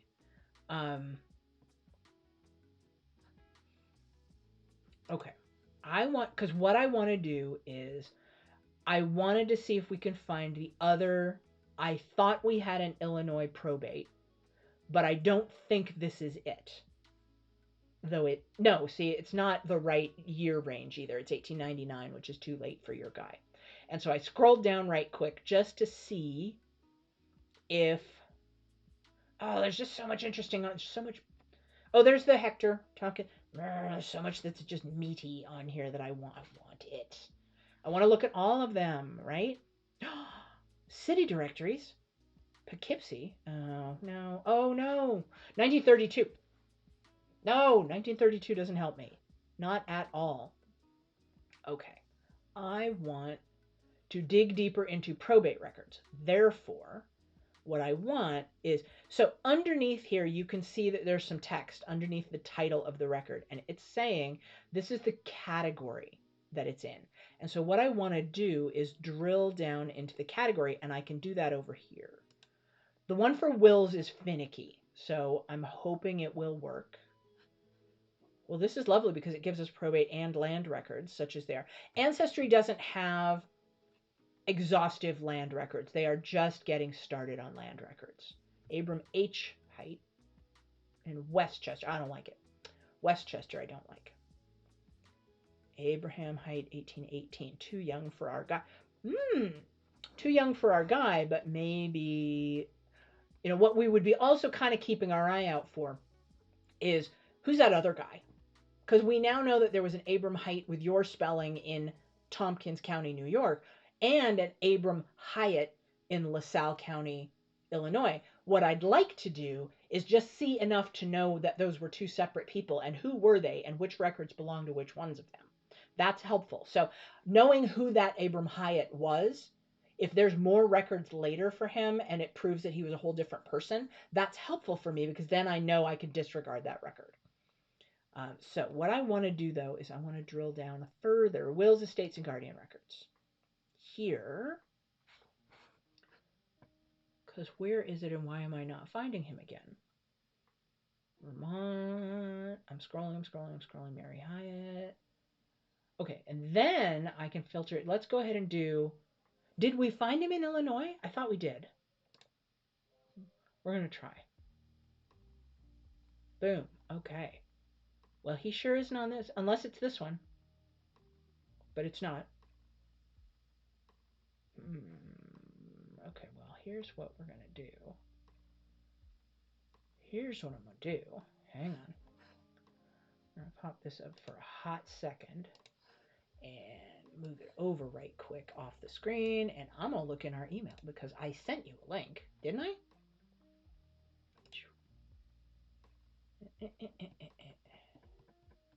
Where it at?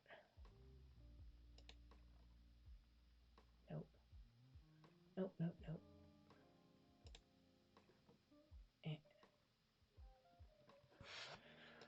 Fine. Height will probate. Would have been an email. Did I send you the link? Because where is it? Probate record. Oh, Lee County. But it's Illinois. Okay, hang on. Lee County probate files are all there. Ancestry has the same exact connection. Height in all of Illinois. Fine. That's interesting. So, let's search a different way. Okay. Search here. Abram B. Height. Lee, Illinois. Come on. Okay, Lee County, Illinois. Birth year. We don't need birth year. What we want is death year. So I'm going to put that in here. 1857. Lee, Illinois. Here. Because I told you I found it in a couple of minutes, and now, of course, I can't find it again. There it is. No, maybe? No, that's the Hancock one. Wow. Okay.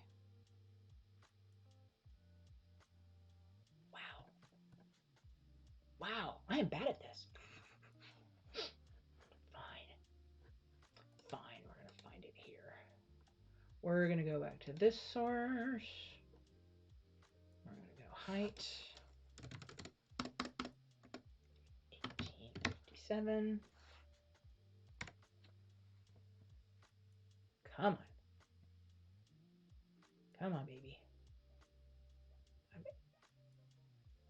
There. Oh, that's so annoying. Here I was bragging up how good Ancestry is at returning that record, and look, it didn't. Oh, it's really annoying. I wonder if it was because it got hung up on the name Abram. But here it is. This is the one. Fine, we're going to go to this record. This is a good record. This is a terrific record. So here is the one we found earlier. So once again, I knew it was here, but man, that was harder to find than I thought it was going to be. And it just, man, it's the peculiarity of how we do the search, apparently. Oi. All right, we're going to save this to the dude. Save this to Mr. Abram V. Probate in Lee County, Illinois. Died. It's not 1854. Oh, another annoying thing. Okay, hang on. It's 1857. We're going to do that. Okay, and we're going to undo. This is just weird how they kind of... If you put in a correction, it's weird. But what we want is we want this probate record to be this way. So we want it that way. And now when we come through here, check it, right? It reads the way we would want it to read. We've got his death here, which is now supported by the fact that there was a probate just less than a month later, and by the Find a Grave record. He was buried and then probate. Ancestry puts them in the correct order. Good job. And so of course the probate is after his death. Once in a while, but not consistently, Ancestry will yell at you if you try to add a probate record that is after his death date, because it'll say, hey, he can't have a record, he's dead. But the probate is the one exception to that, right? Probate and inventories and stuff, right? That's the exception. So now we have this juicy record attached that we can go through and read. And in this case, it is an 83-page packet of the whole inventory of his estate. Here's what we're sad about. He died without leaving a will, so there's not a will. A will would have been supremely helpful in helping us understand who his children were, but you already know who his children were, so that doesn't solve a problem that you have. And we do see that Caroline M. Haight is appointed as one of his administrators. Thumbs up. That helps us the same way as Antipas and Beulah Hammond helped lock in that we were looking at the right record. Now here we know we are, right? Because that's where he was in the census in 1855. That's where his headstone is. That's where his burial site is. And now we have a probate and that all the names match. We have no worries about this being a different person. This is the guy.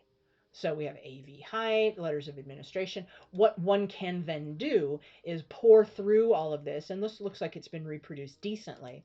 And so even though we don't have a will, we want to look at all the claims on the estate, because his heirs would have at some point done some kind of they would go through a process of figuring out who did he have outstanding debts to, make sure that all of his outstanding debts were paid. And that would likely be to strangers, right? Not strangers, but like that would likely be to non-family members in the community, because his children, he might have debts to his children, but probably less likely. And then we're going to have, this is cool, right? You get the whole inventory of the estate. You get everything. 2 clocks. I love it, right? 13 chairs. It's fantastic, with the estimated values of all of these in non-slave holding states. This is fun, and we get to look at it and have a great time with all the like one left harness, $20. That's cool. If you are doing this in an area where your ancestors may have been enslavers of other humans, you will also see a list, a very depressing listing of, chairs and household goods and livestock, and interwoven with that will be human beings who have a monetary value assigned to them, and that is depressing. I will say, though, if you find that and you have the human beings and they're listed by name, that data can be very helpful to the descendants of enslaved people, who can then get more information about where their families came from, though that is painful. I digress. This in the North is in a non-slave holding community by someone who was not a slaveholder. Fun, right? This is entertaining. So we get to know more about his lifestyle and get a sense of, was he poor or middle class or upper class? Was he, sometimes you'll find in these a big listing of books that they owned, or sometimes you really won't. And that'll tell you whether they, read for enjoyment. Okay, Caroline Haight. Signing off on $2,200 is about the value of his whole estate. And so then amount of property. So we're doing a whole bunch of this stuff. What we would be looking for as we scan through one of these that we love is we would be looking for Poughkeepsie, New York. Nice. Interesting. We would be looking for a division of the estate. We want some record, and it may not be in this packet. It may actually be in a separate court record, right? Here we go. Caroline Haight, administrator. They will appear in the county court. Oh, this tells us when they're going to settle out the estate, probably, is in October of 1857. So I might go looking for court records that correspond to that date, because somewhere in here, there's hopefully going to be a record that says who got what out of the remainder of his estate after his debts were paid. And we would like for that to be a listing of his children, which it may or may not be. If they were minor children that were staying with their mother, and their mother got all the property, it might not name the minor children, but we would be hoping that it would. That would be helpful. On the other hand, you already know his children pretty much because they're in the 1850 census. So In this case, it might not tell us anything we don't already know. And again, with the estate things, it's good at telling us who his descendants were. It's not for this guy. It's not going to name who his parents were. There'd be no sense in doing that. That's almost never a thing.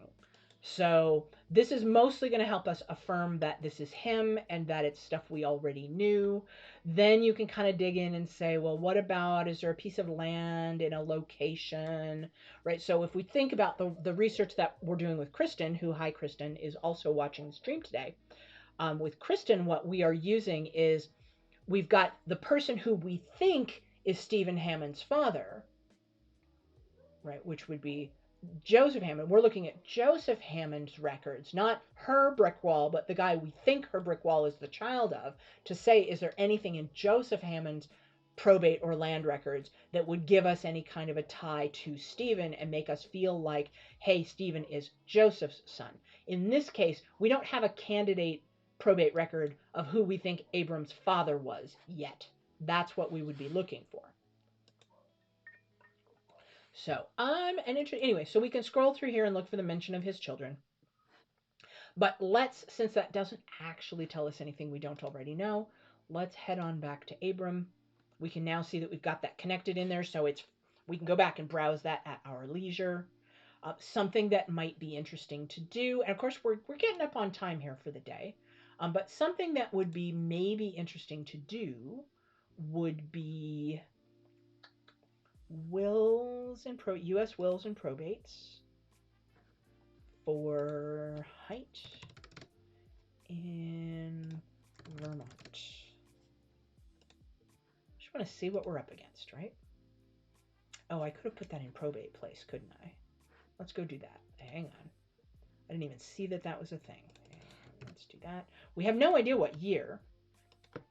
Mild annoyance with the way Ancestry does searches. What I would love to be able to say is that I want this probate to be before 1860. Okay. We don't know that Abram outlived his parents. His parents may have, he died young-ish. He died in his, what, 40s? Yeah, he wasn't even quite 50 yet. He wasn't 50 yet. So he died short of 50. So it is plausible that his parents could have outlived him. So we don't know that that's the, but let's say, but there isn't a way to say before a particular date and only get back records before that date. I really wish they would add that. The best I can do is pick years and then say 10 years either side of that, and then I move the window. That will work. But for now, let's just see what we've got in Vermont. Interesting. And let's see. So then, and if we hover over this, it's going to tell us where. Chittenden.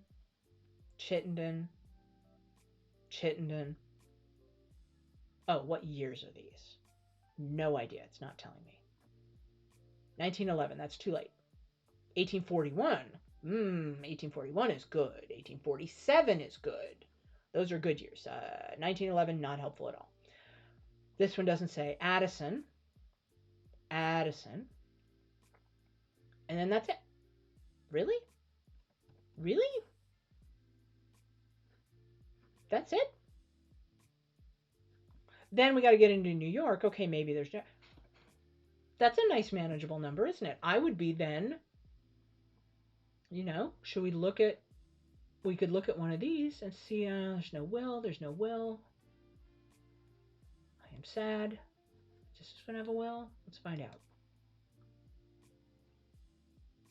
So if he's... Yeah. So if he's... We got to make sure that it's someone who could be his parent, right?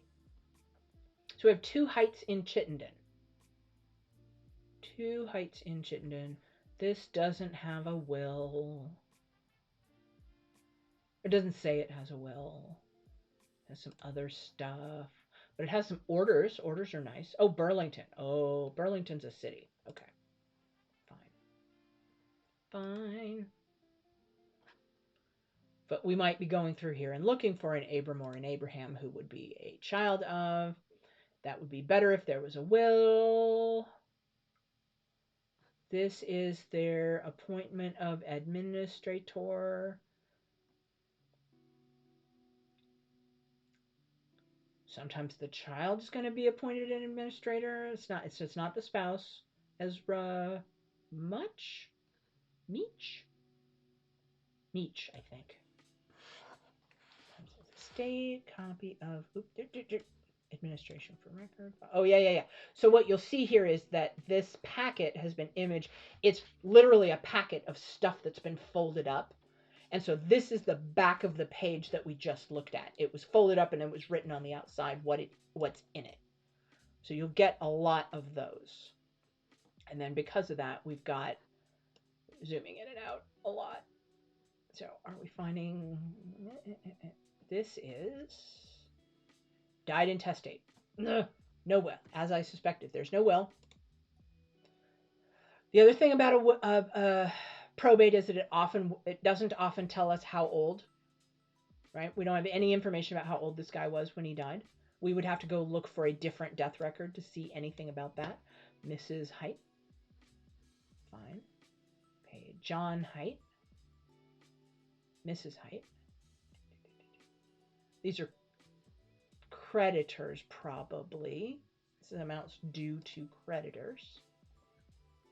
The other thing that can be difficult with these is if they died with a lot of debts, and then by the time all their debts were paid, the estate's gone, there's nothing left, then there isn't going to be a division amongst their heirs because there's nothing to divide, which can be frustrating. So that might... Oh, hey, Anna Height. Remember that name? We saw that name. I don't actually know if that's male or female. Guardian of Mary Height, a female infant under the age of 18 years and an heir to the estate of Stephen, late of Burlington.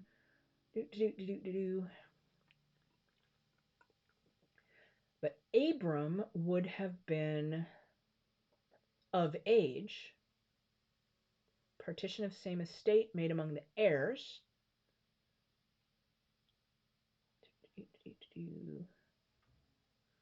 Don't know yet.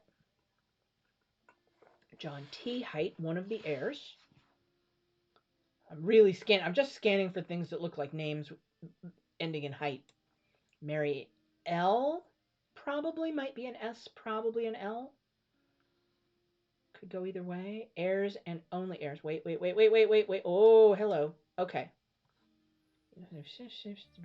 You will then faithfully and without partiality divide and make partition of said estate between John T. Height of blank in the territory of Wisconsin and Mary L. Height of Burlington aforesaid, who are the heirs and only heirs. Stephen is not Abram's father. Boom. Hey, Owls! How you doing? It's good to see you. Thanks for joining. We are making progress. We just made progress in finding out that this record is irrelevant and has nothing to do with the person we're researching, and that's exciting. So, this is not our guy. Not useful. We're just going to keep moving backwards to our original search. That also tells me this Anna Height is probably a female. It's just a funky spelling of Anna, probably. We can go look. But Anna was the guardian of Mary Height, who was Stephen's heir, which means that Anna is... So, these two people, Stephen and Anna, are related, and they are not... Oh, am I going to have to look? Do I have to look? I have to look, don't I? I have to actually look. Fine. Don't think they're related to Abram. This is a dead end, I think. Okay. Okay. Phelps, Administrator of the Senate, Anna Height. Oh, we can look at the papers and see if it gives us... We want to... Honestly, I'm looking for a pronoun. His! Wait, no. No, male is the administrator. It's Edward the administrator. It's not the deceased. Fine. I only want to confirm because I would by default expect that a probate record is for a man because they often didn't do them for women at all. Anna Height. And this was not that much longer after, so if Mary Height was still a minor, she would be mentioned in here. All of which is probably irrelevant. So, lots of cousins in Wisconsin. Yes. So yeah, that's the thing, right? This could very well be a cousin. Stephen could be a cousin of whoever Abram's father was. or even a brother of whoever Abram's father was. But it hasn't given us a whole lot to go on. It hasn't given us enough to really point us in that direction. And Burlington being a town that was of decent size, even then we've still only got 2 Heights in that whole town. Two Heights with probate records in that county. What else do we have? So we have Anna and Stephen Height. Probably nothing. Mariah Height is 1911. That's too late. Way too late for us. Henry Height, it doesn't say the year, so let's look at that. Guardianship papers. I do likes me a guardianship. Guardians bond. Alfred, Sarah Jane, Clarence, and Ella. I am suspicious. 1864. Okay, I thought it was going to be much later. Okay, fine. Alfred, Sarah Jane, Clarence, Ella. So these are a little bit younger than your Abram's children. So it's not the right generation to give us anything on where Abram came from. And it's in Middlebury, which is a town. Rather than a super rural area where like that could be like, gee, those are the only Heights. Okay, so Henry Height is in that listing. What about this one? Mary A. Height is in Addison, Vermont, and then we're out of Vermont. Okay, and we don't know what year this is. Let's go look. Administration papers. This one is somebody with a will. 1914. Way too late. Way too late. Okay. So Vermont probate, as of yet, is a bit of a dead end. Though I might really drill in and say, give me all of Vermont. Like, really give me Vermont. There we go. Give me, no, really Vermont. No, I said Vermont. Dang it. Come on. There we go. 127 records in Vermont. Are you kidding me right now, Ancestry? Come on. There we go. Okay, so I'm forcing it to give me Vermont with funky spellings and stuff, right? I'm giving all the way down. It was saying people spelled correctly in other states is a better match because it's matching lots of different facts. And I'm saying I really want you to just give me all the sketchy records in Vermont. We have a Hyatt, but that's 1905. That's way too late. All right, and we've got some Hydes and some Hyatts. Now what I want to do is I want to try to force it to be later or earlier. I want to force it to be earlier. So let's go with, if I do 1820, give or take 10, that's going to give me 1810 to 1830. Not a whole lot. Oh, that is interesting, isn't it? Hot in Windsor with a will. Houghton, not at all the same. Not the same. Houghton. I don't think that's an innocent mistake for Height. That is not close enough. Houghton. Let's do a public service and fix that name. Artemis. I don't know how. Houghton. That is a transcription error because it is clearly Houghton. Okay. Fine. Super sad. That would have been cool. That would have been cool. That's a dead end. So we're not getting anything that's good. What I was fishing for. But let's also look in New York. Let's go back and look in New York. I was fishing for something that could arguably be parents of Abe, right? Abram. New York has 122. Vermont had 125. All right. And I'm wild guessing on the date window. I'm going to want to go back and change that date and look at different date windows to see if there's anybody I can find who could plausibly be. I guess it has to be after 1810, right? Because otherwise, because we know that Abram was born in we have either 1809 or 1811, so give or take, right? But obviously, if he was born in 1811 and the person here died in 1810, probably not his father. But this is a good first window to start with. I don't want to look any earlier for probate records. Earlier probate records don't help me. And then but it could be that he could have died at any point when the kid was young. Right? We don't know. We don't know if he grew up in that household.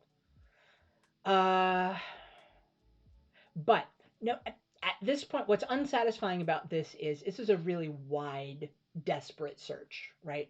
We're really casting for stuff because we have no idea what this person's name would have been. We have no idea where they actually lived, and we have no idea when they died. So we're really just looking for last name, and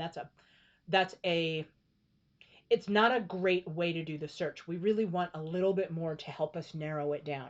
We'd like to figure out where in New York. We'd like to, and we don't know that Abram's parents moved with him to New York. In all likelihood, they didn't. A more likely scenario is either that they stayed behind or that they'd already died, and that's what prompted him to migrate. Right? A good reason to migrate is that your parents died and there wasn't enough land for everybody. I'm pretty sure for Kristen and me that that's what happened to our family, right? That the estate was all divvied up, and so they had one modest little farm that got split amongst, what was it, 5 or 6 children. And then what happened is all the siblings packaged up their thing and sold it to the one sibling who stayed in Vermont, and the other 4 of them all moved. So, because really, chopping up a farm that was a subsistence farm for one family, trying to chop that up into 5 little farms and make a go of it, not enough land for those kids to get anything good out of it. So that's what happened to the Hammonds. It's what prompted the migration. So we would be curious as to whether that might also have happened to the Heights. But as of yet, we don't know enough. What will help us on this search is what we know. Oh, here's the thing we can do that would be nice. Let's go with this. 1840. He's living here in New York. So why don't we, we can do, I have this turned off, but let me turn this on. Oh, it's so good. Look at this. I normally turn this off because it's very chatty when I'm working and it's got a lot of stuff. But look at how good this is on this timeline. And I love Ancestry for doing this. I love this. This is giving us exactly where, when we say that it doesn't say we guarantee that Abram in particular was living there at the time his children were born, but he probably was. Probably. Right? And so it's plugging in. This is very cool. Oh, look at how much sense this makes when we read this timeline this way, right? Vermont.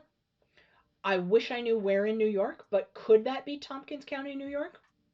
I would buy that, right? Nothing tells me there's no way that's that.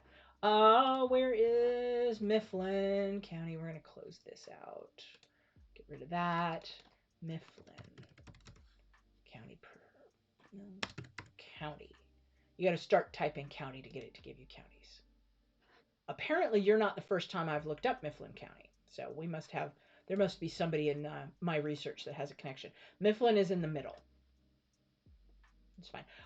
What I loved about mine was that it was up like here in New York, but then the next one was like here or down here or something in Pennsylvania. And I was like, that is just so clearly. So you've got them in Mifflin County, Pennsylvania then at this point. Which is fine. That's just they went south and then they turned. Fine. Good for them. So we have them here.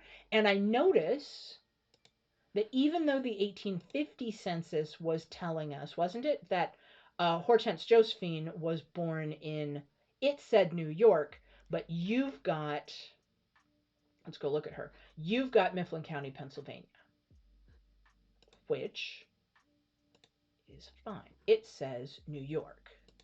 So that's just an alternate. I'm not bothered by it. And then this one says Pennsylvania. So the records do not agree with each other. Oh, there you are. So you've got Caroline and what's left of the family in 1860 after Abram has passed, because of course you do. Of course you do. Okay. Gotcha. Okay, so it may have been Pennsylvania, it may have been, and if the family record says Pennsylvania, then we just assume that 1851 was mistaken for any number of reasons, and we're not real bothered by it. It's cool. That one is fine. So she's still living single here. Please go away. I'm not interested. Okay. And then see, we get these. The death of the death of the family doesn't tell me anything about where they lived. So these ones are really useful because they tell me things about where Hortense probably lived. But it doesn't tell me later on, knowing where her brother moved to doesn't tell me where she moved to necessarily. Although it might, which is cool. Okay, so that's excellent. Okay, so we started out today. Recap time, recap time, recap. We started out today with a handful of records attached that Abe had already created for his ancestor, Abram Height, who is our brick wall. The thing that makes him a brick wall is this right here. We got no earthly idea who his parents were. All we have to go on is that he was born in either 1809 or 1811 in Vermont. That's what we got. We do not know anything else. And then of his origin, pre the birth of his children. We know that this is where he told the census that he was born. We sadly at this point have only one census record for him because he died in 1857 before the 1860 census. So we don't have two to compare. We have not yet zeroed in on what the correct 1840 census, but there is good reason to think that he is in the 1840 census because he was married and having children by this time. Abe, do you have his marriage date? Or do you just estimate it?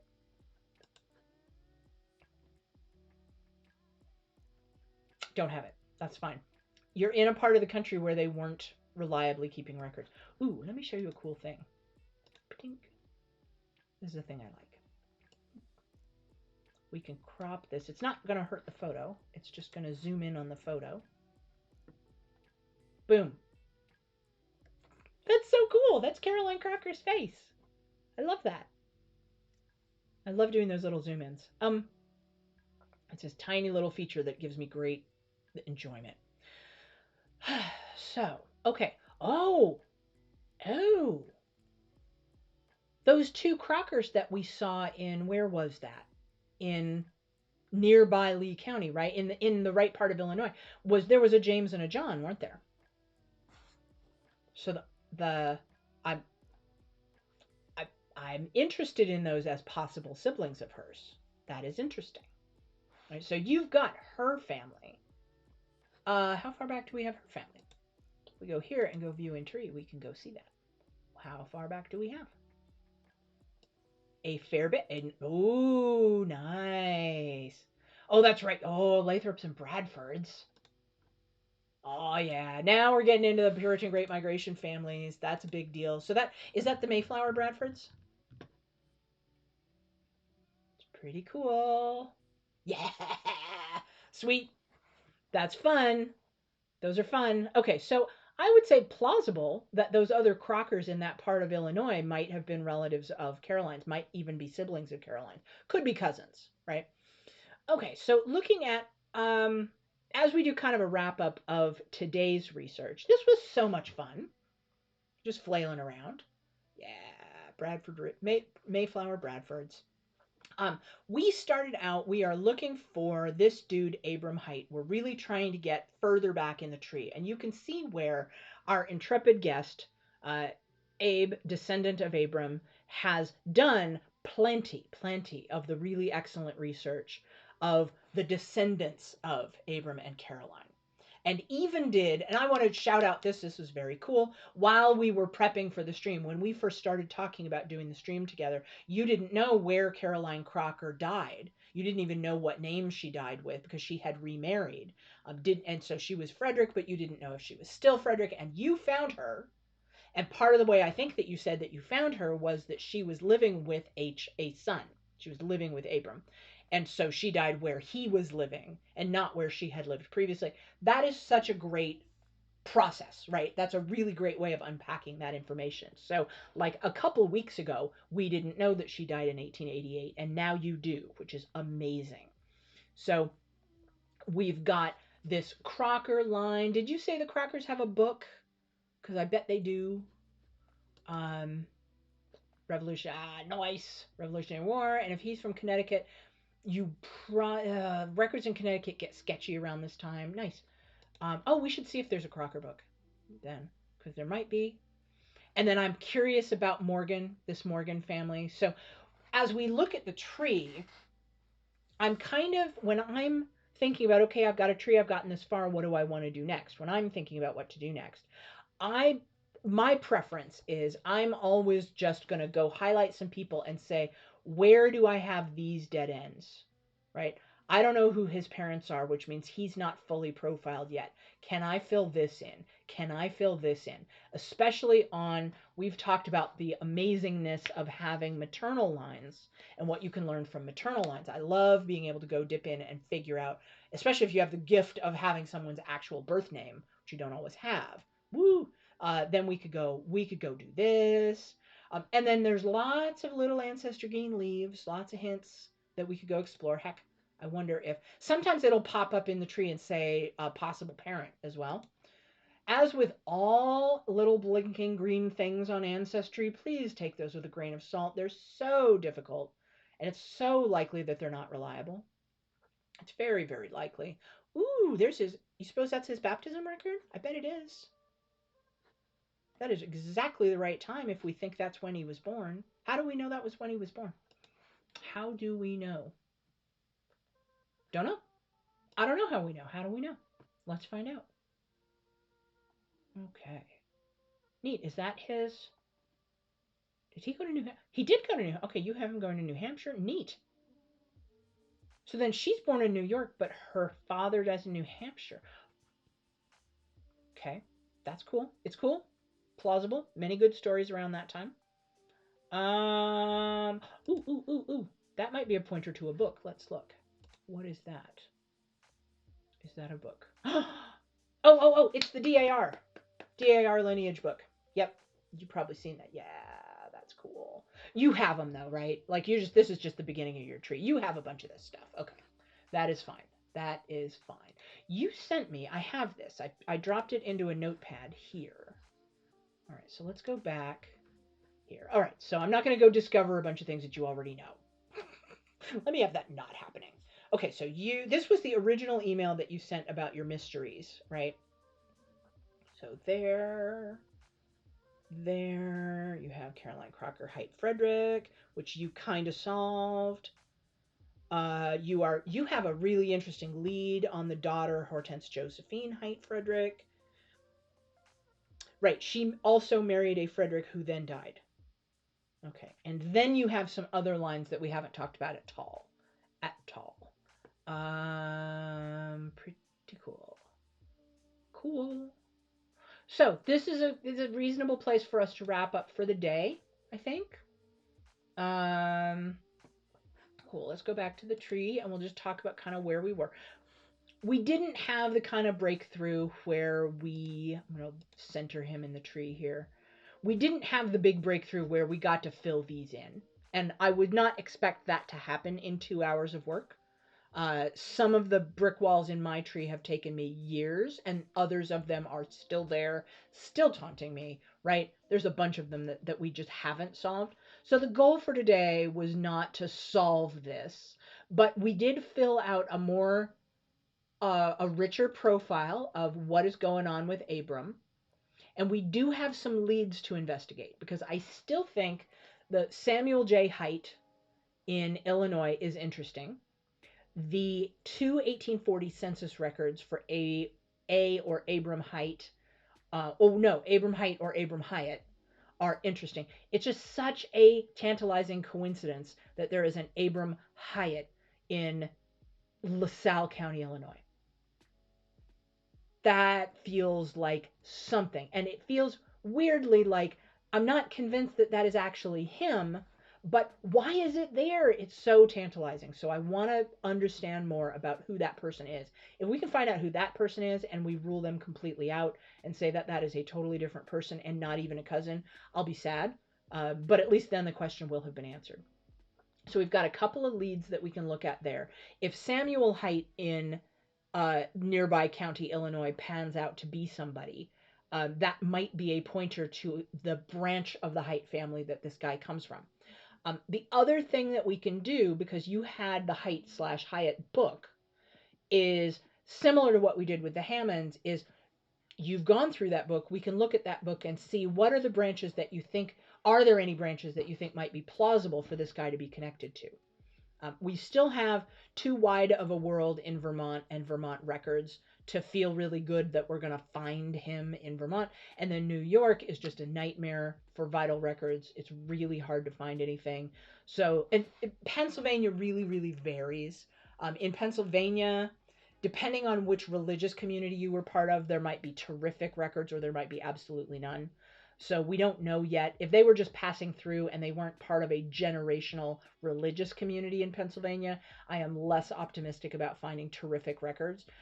But I am curious about that difference. If Hortense Josephine has New York and Pennsylvania both as birthplaces, that may mean that the family was moving at that time, right? That they were in that they moved around that time, and she doesn't even have a straight answer as to which place they lived when she was born as a possibility. So we would be looking in those areas for any kind of records of their existence. If we had better online access to land records, we might start digging into what were the land records. Those aren't as easy to find online and they're not indexed as well right now. Might actually be a good place now that we have that pointer in the shoebox to Tompkins County in New York. And you have the pointer to Mifflin County in Pennsylvania. That may be enough to go dig on Family Search and try to find land records for those areas, especially Hector Township, Thompson County is specific enough that you may be able to page through. I wonder if I can find that one thing. There's a thing called 10 upstate New York. I don't know if that's even going to work, that search. It really didn't. Western New York. Give me that. Yes. Okay. These are some records that we might want to check out. Western New York land transactions. I've had some good luck with this for my family. And then this guy. 1009 to 1850. Looking height.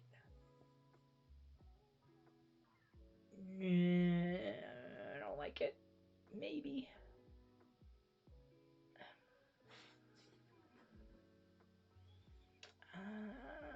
No. Very sketchy. Very, very, very sketchy. Maybe worth digging in. I've had hits on the Hammond family in this collection. The other collections that we saw in the catalog were that one. I don't know what that's going to be. That might be worth a look. This guy, the later one. Just scanning this list here. Genealogical and Family History of Western New York. Probably a big beefy book that might have something in it. One of the other branches of my family, not the Hammonds, had also came through from Connecticut up to New Hampshire, Vermont, Maine, over to upstate New York, and they had settled. They were like the first settlers of one of the little teeny towns. These are land transactions, which are good. So we could look through here and look for Abram Haight and see if he had any land transactions. Negative. What about A.V. Haight? Don't give me that. There we go. No slam dunks. We're not gonna get slam dunks, are we? We're just gonna have to work for it. But there are people with the name Haight in upstate New York. And these land records, so I'm scanning these. The yellow highlighted is where height is on the page. So I'm scanning to see if any of them look interesting. And I just don't. But there are a number of them spelled height, which is useful. Oh, there's the index, which is useful. This only goes up to 1835, which might be too early for him to have owned land or be a head of household in that area. Just might be too early, right? He would have been, he's 25, maybe, right? Am I getting that? Am I doing that right? Yeah, ish. Um, so scanning. Nothing great. Just to give you an idea of what we're looking at here, this is a very indexed thing. And so for this record, we've got name, the date, 26, that's very early.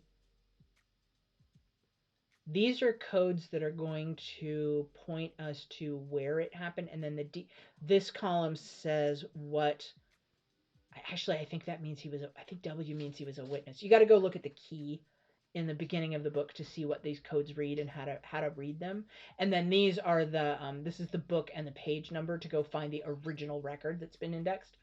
So it can give you a pointer to where to find that record. For Kristen and me, this one is useful because our Hammonds are in it. So, all right. No, I promise I'm really going to wrap this up. We've been on for, we normally stream for about 2 hours, but if I get real interested in a thing, I'll do more. And so here we are doing some more. Yeah, we didn't bust this open, which I didn't expect us to do. But we found a few more potential leads, and we've talked a little bit about how we go about, talked a bunch about how do we go about trying to solve a problem like this brick wall guy. And you, of course, have also done several of the right things. You have one big advantage going for you, one big thing, similar to what I have with the Hammonds, which is this is your male line. So that's still your surname today, which means, and hey, you have Y DNA, which means you are doing and have done a number of things in testing DNA as well to get an idea of which of the branches of the height Y DNA line you are on. And that we can talk about on another stream. The other thing that I think we could play around with is I've talked before on the stream about having a hypothesis and plugging it in to see what we get. Right. Oh, you also have the advantage, I think you said, that your father's still living and that you're getting him DNA tested. Because getting your parents or your grandparents DNA tested is even more valuable than testing yourself. It adds to what you know from testing yourself. And if you have older folks in your family that you can convince to spit into a tube, do it now. Do it right now so that you have that data, because you can't collect their DNA after they've passed. So you want to grab that because they are going to have, if it's your parent, 50% of their DNA will be the half that they didn't pass on to you, which means that they will match on more people than you do. And for your grandparent, that will be even more. And if you have aunts and uncles, they will have bits and pieces of their ancestral DNA that didn't pass down to you. So they will match on people that you don't match on. And this is helpful. All of that is helpful. Y DNA should be the same from father to son. So if your dad does a Y DNA test or you do a Y DNA test, the differences will be minuscule, if any. They should be about exactly the same. But for autosomal DNA, the collection of all of your chromosomes, they will have a different mix than you. And every piece of different mix that you can add in to try to find matches is helpful. So for me, on my DNA profile, I have me, I have my mom, and I have my aunt on my father's side. And my aunt on my father's side has matched a number of people that I don't match to, including, I think, and actually, this is the story for Kristen, who's been a viewer on the stream. Kristen doesn't match me or my aunt, but her mother does. And that's giving us enough reason to think that we are probably going to find that we're related, and probably on my Hammond side. We don't know for sure where, but we have a pretty good guess. So you're doing all of that stuff. What I would think we could do, another exercise we could do, is we could build a hypothesis tree. I usually do those separate from my main tree because I don't want to pollute my main tree with something that's wildly speculative. But I could go create you could create, right, a tree that just has Abram in it. You don't need to worry about double entering all his kids. You have them already on your proper tree. But you could just add Abram and then put in, because you were saying that you had a hypothesis about who his parents might have been, and that his mother might have been Van Buren, and that's where the V might have come from. That's a lot of mites. But what you can do is put that into the tree and then link your DNA records to it and see what falls out, right? You can take a little bit of time to build out a skeleton of the ancestry for the Van Burens and see if you match on any of the other Van Buren descendants, which we've talked about in other streams. So that would be a thing that you could do. And then as you become more certain, you don't add too much to that tree. You add the bare minimum to get DNA matches. If you then start to get dozens of DNA matches all over places on the tree, that gives you enough confidence then that you might say that family you would go look at. The other thing you could do is that Van Buren and whoever Height were, we could, because I don't remember off the top of my head who they were, but you know, we could also go in that hypothesis tree, use that as a place to put, say, that potential father's records and really do a deep dive into where all did he live, what are his land records, what are his probate records, is there any other connection we can find that way, and if not him, who are his siblings, and could it have also been one of his siblings, right? So are we even in the right branch of the family? We have to make some decisions about how much time we spend. So, died with a will and didn't mention Abram. That's right. So, which is, I wish that were definitive and ruled it out and then we could go look somewhere else, but it doesn't, because he may have given Abram his inheritance before he died and thus did not name him in the will, although it's 50-50 he might have named him anyway. So it's not, it's a lead that has some problems then. So it's a lead, it's kind of promising, but it has problems. And the middle initial V was not enough to say slam dunk on that. So those are some directions that we could go. But with that, for everybody on the stream, thank you so much to hang on. Let me do this. I keep meaning to do, yes, hello. Thank you so much to everybody who joined the stream. Abe, this was really fun. I would love to connect with you after and see if you got any value out of it, and let's figure out what we want to do next. We can keep playing around with this tree on the stream as much as we want. You had that great to-do list of other mysteries that we could solve together, so we can work on that. But then also, to all of you who are viewing, those of you that are live, thank you for joining today. It was great to have people drop in and say hi on the chat. Thanks for your support. And to anybody who's watching this on video on demand, we now have a YouTube channel where we are moving all of the video on demand. The full-length episodes are going to be over on the YouTube channel. It is linked in the About section of the profile on this channel. Oh, wait. Hang on. Yeah, I'm glad you have me. Hang on, let me do this because I do have the link. Yes, there it is. If you type in exclamation point YouTube, it will give you a link to the new YouTube channel where the videos on demand are. If you're watching it over there, hi, thanks for watching. And join us over here on Twitch. So as you are checking this out, for all of you viewers, whether you are live or later, we do this stuff. We do this about once a week for a few hours.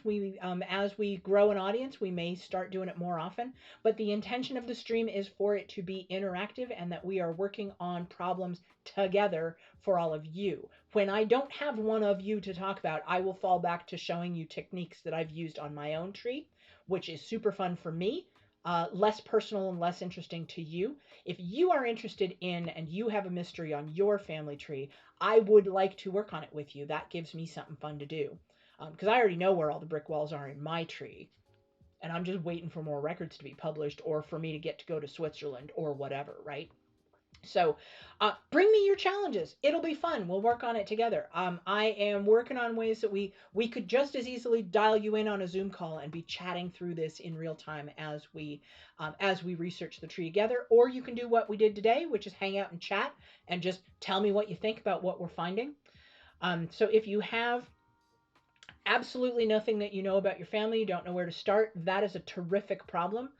On the very first of these streams for me, we tackled it that way with my grandfather, and I can show you how little information you need to get a good solid start on building out a family tree. If you have an ancestor who has passed away and you have even very general information about what they were, where they were, and their dates, if you have a name and some decades ish that they lived and died in, and maybe roughly a part of the country.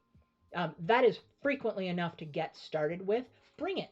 Bring it. We'll start with that, and let's see how much of a family tree we can build out and how many cool stories we can find about your ancestors, whether they were very ordinary people, very shady, did very interesting things, or just were farmers who farmed.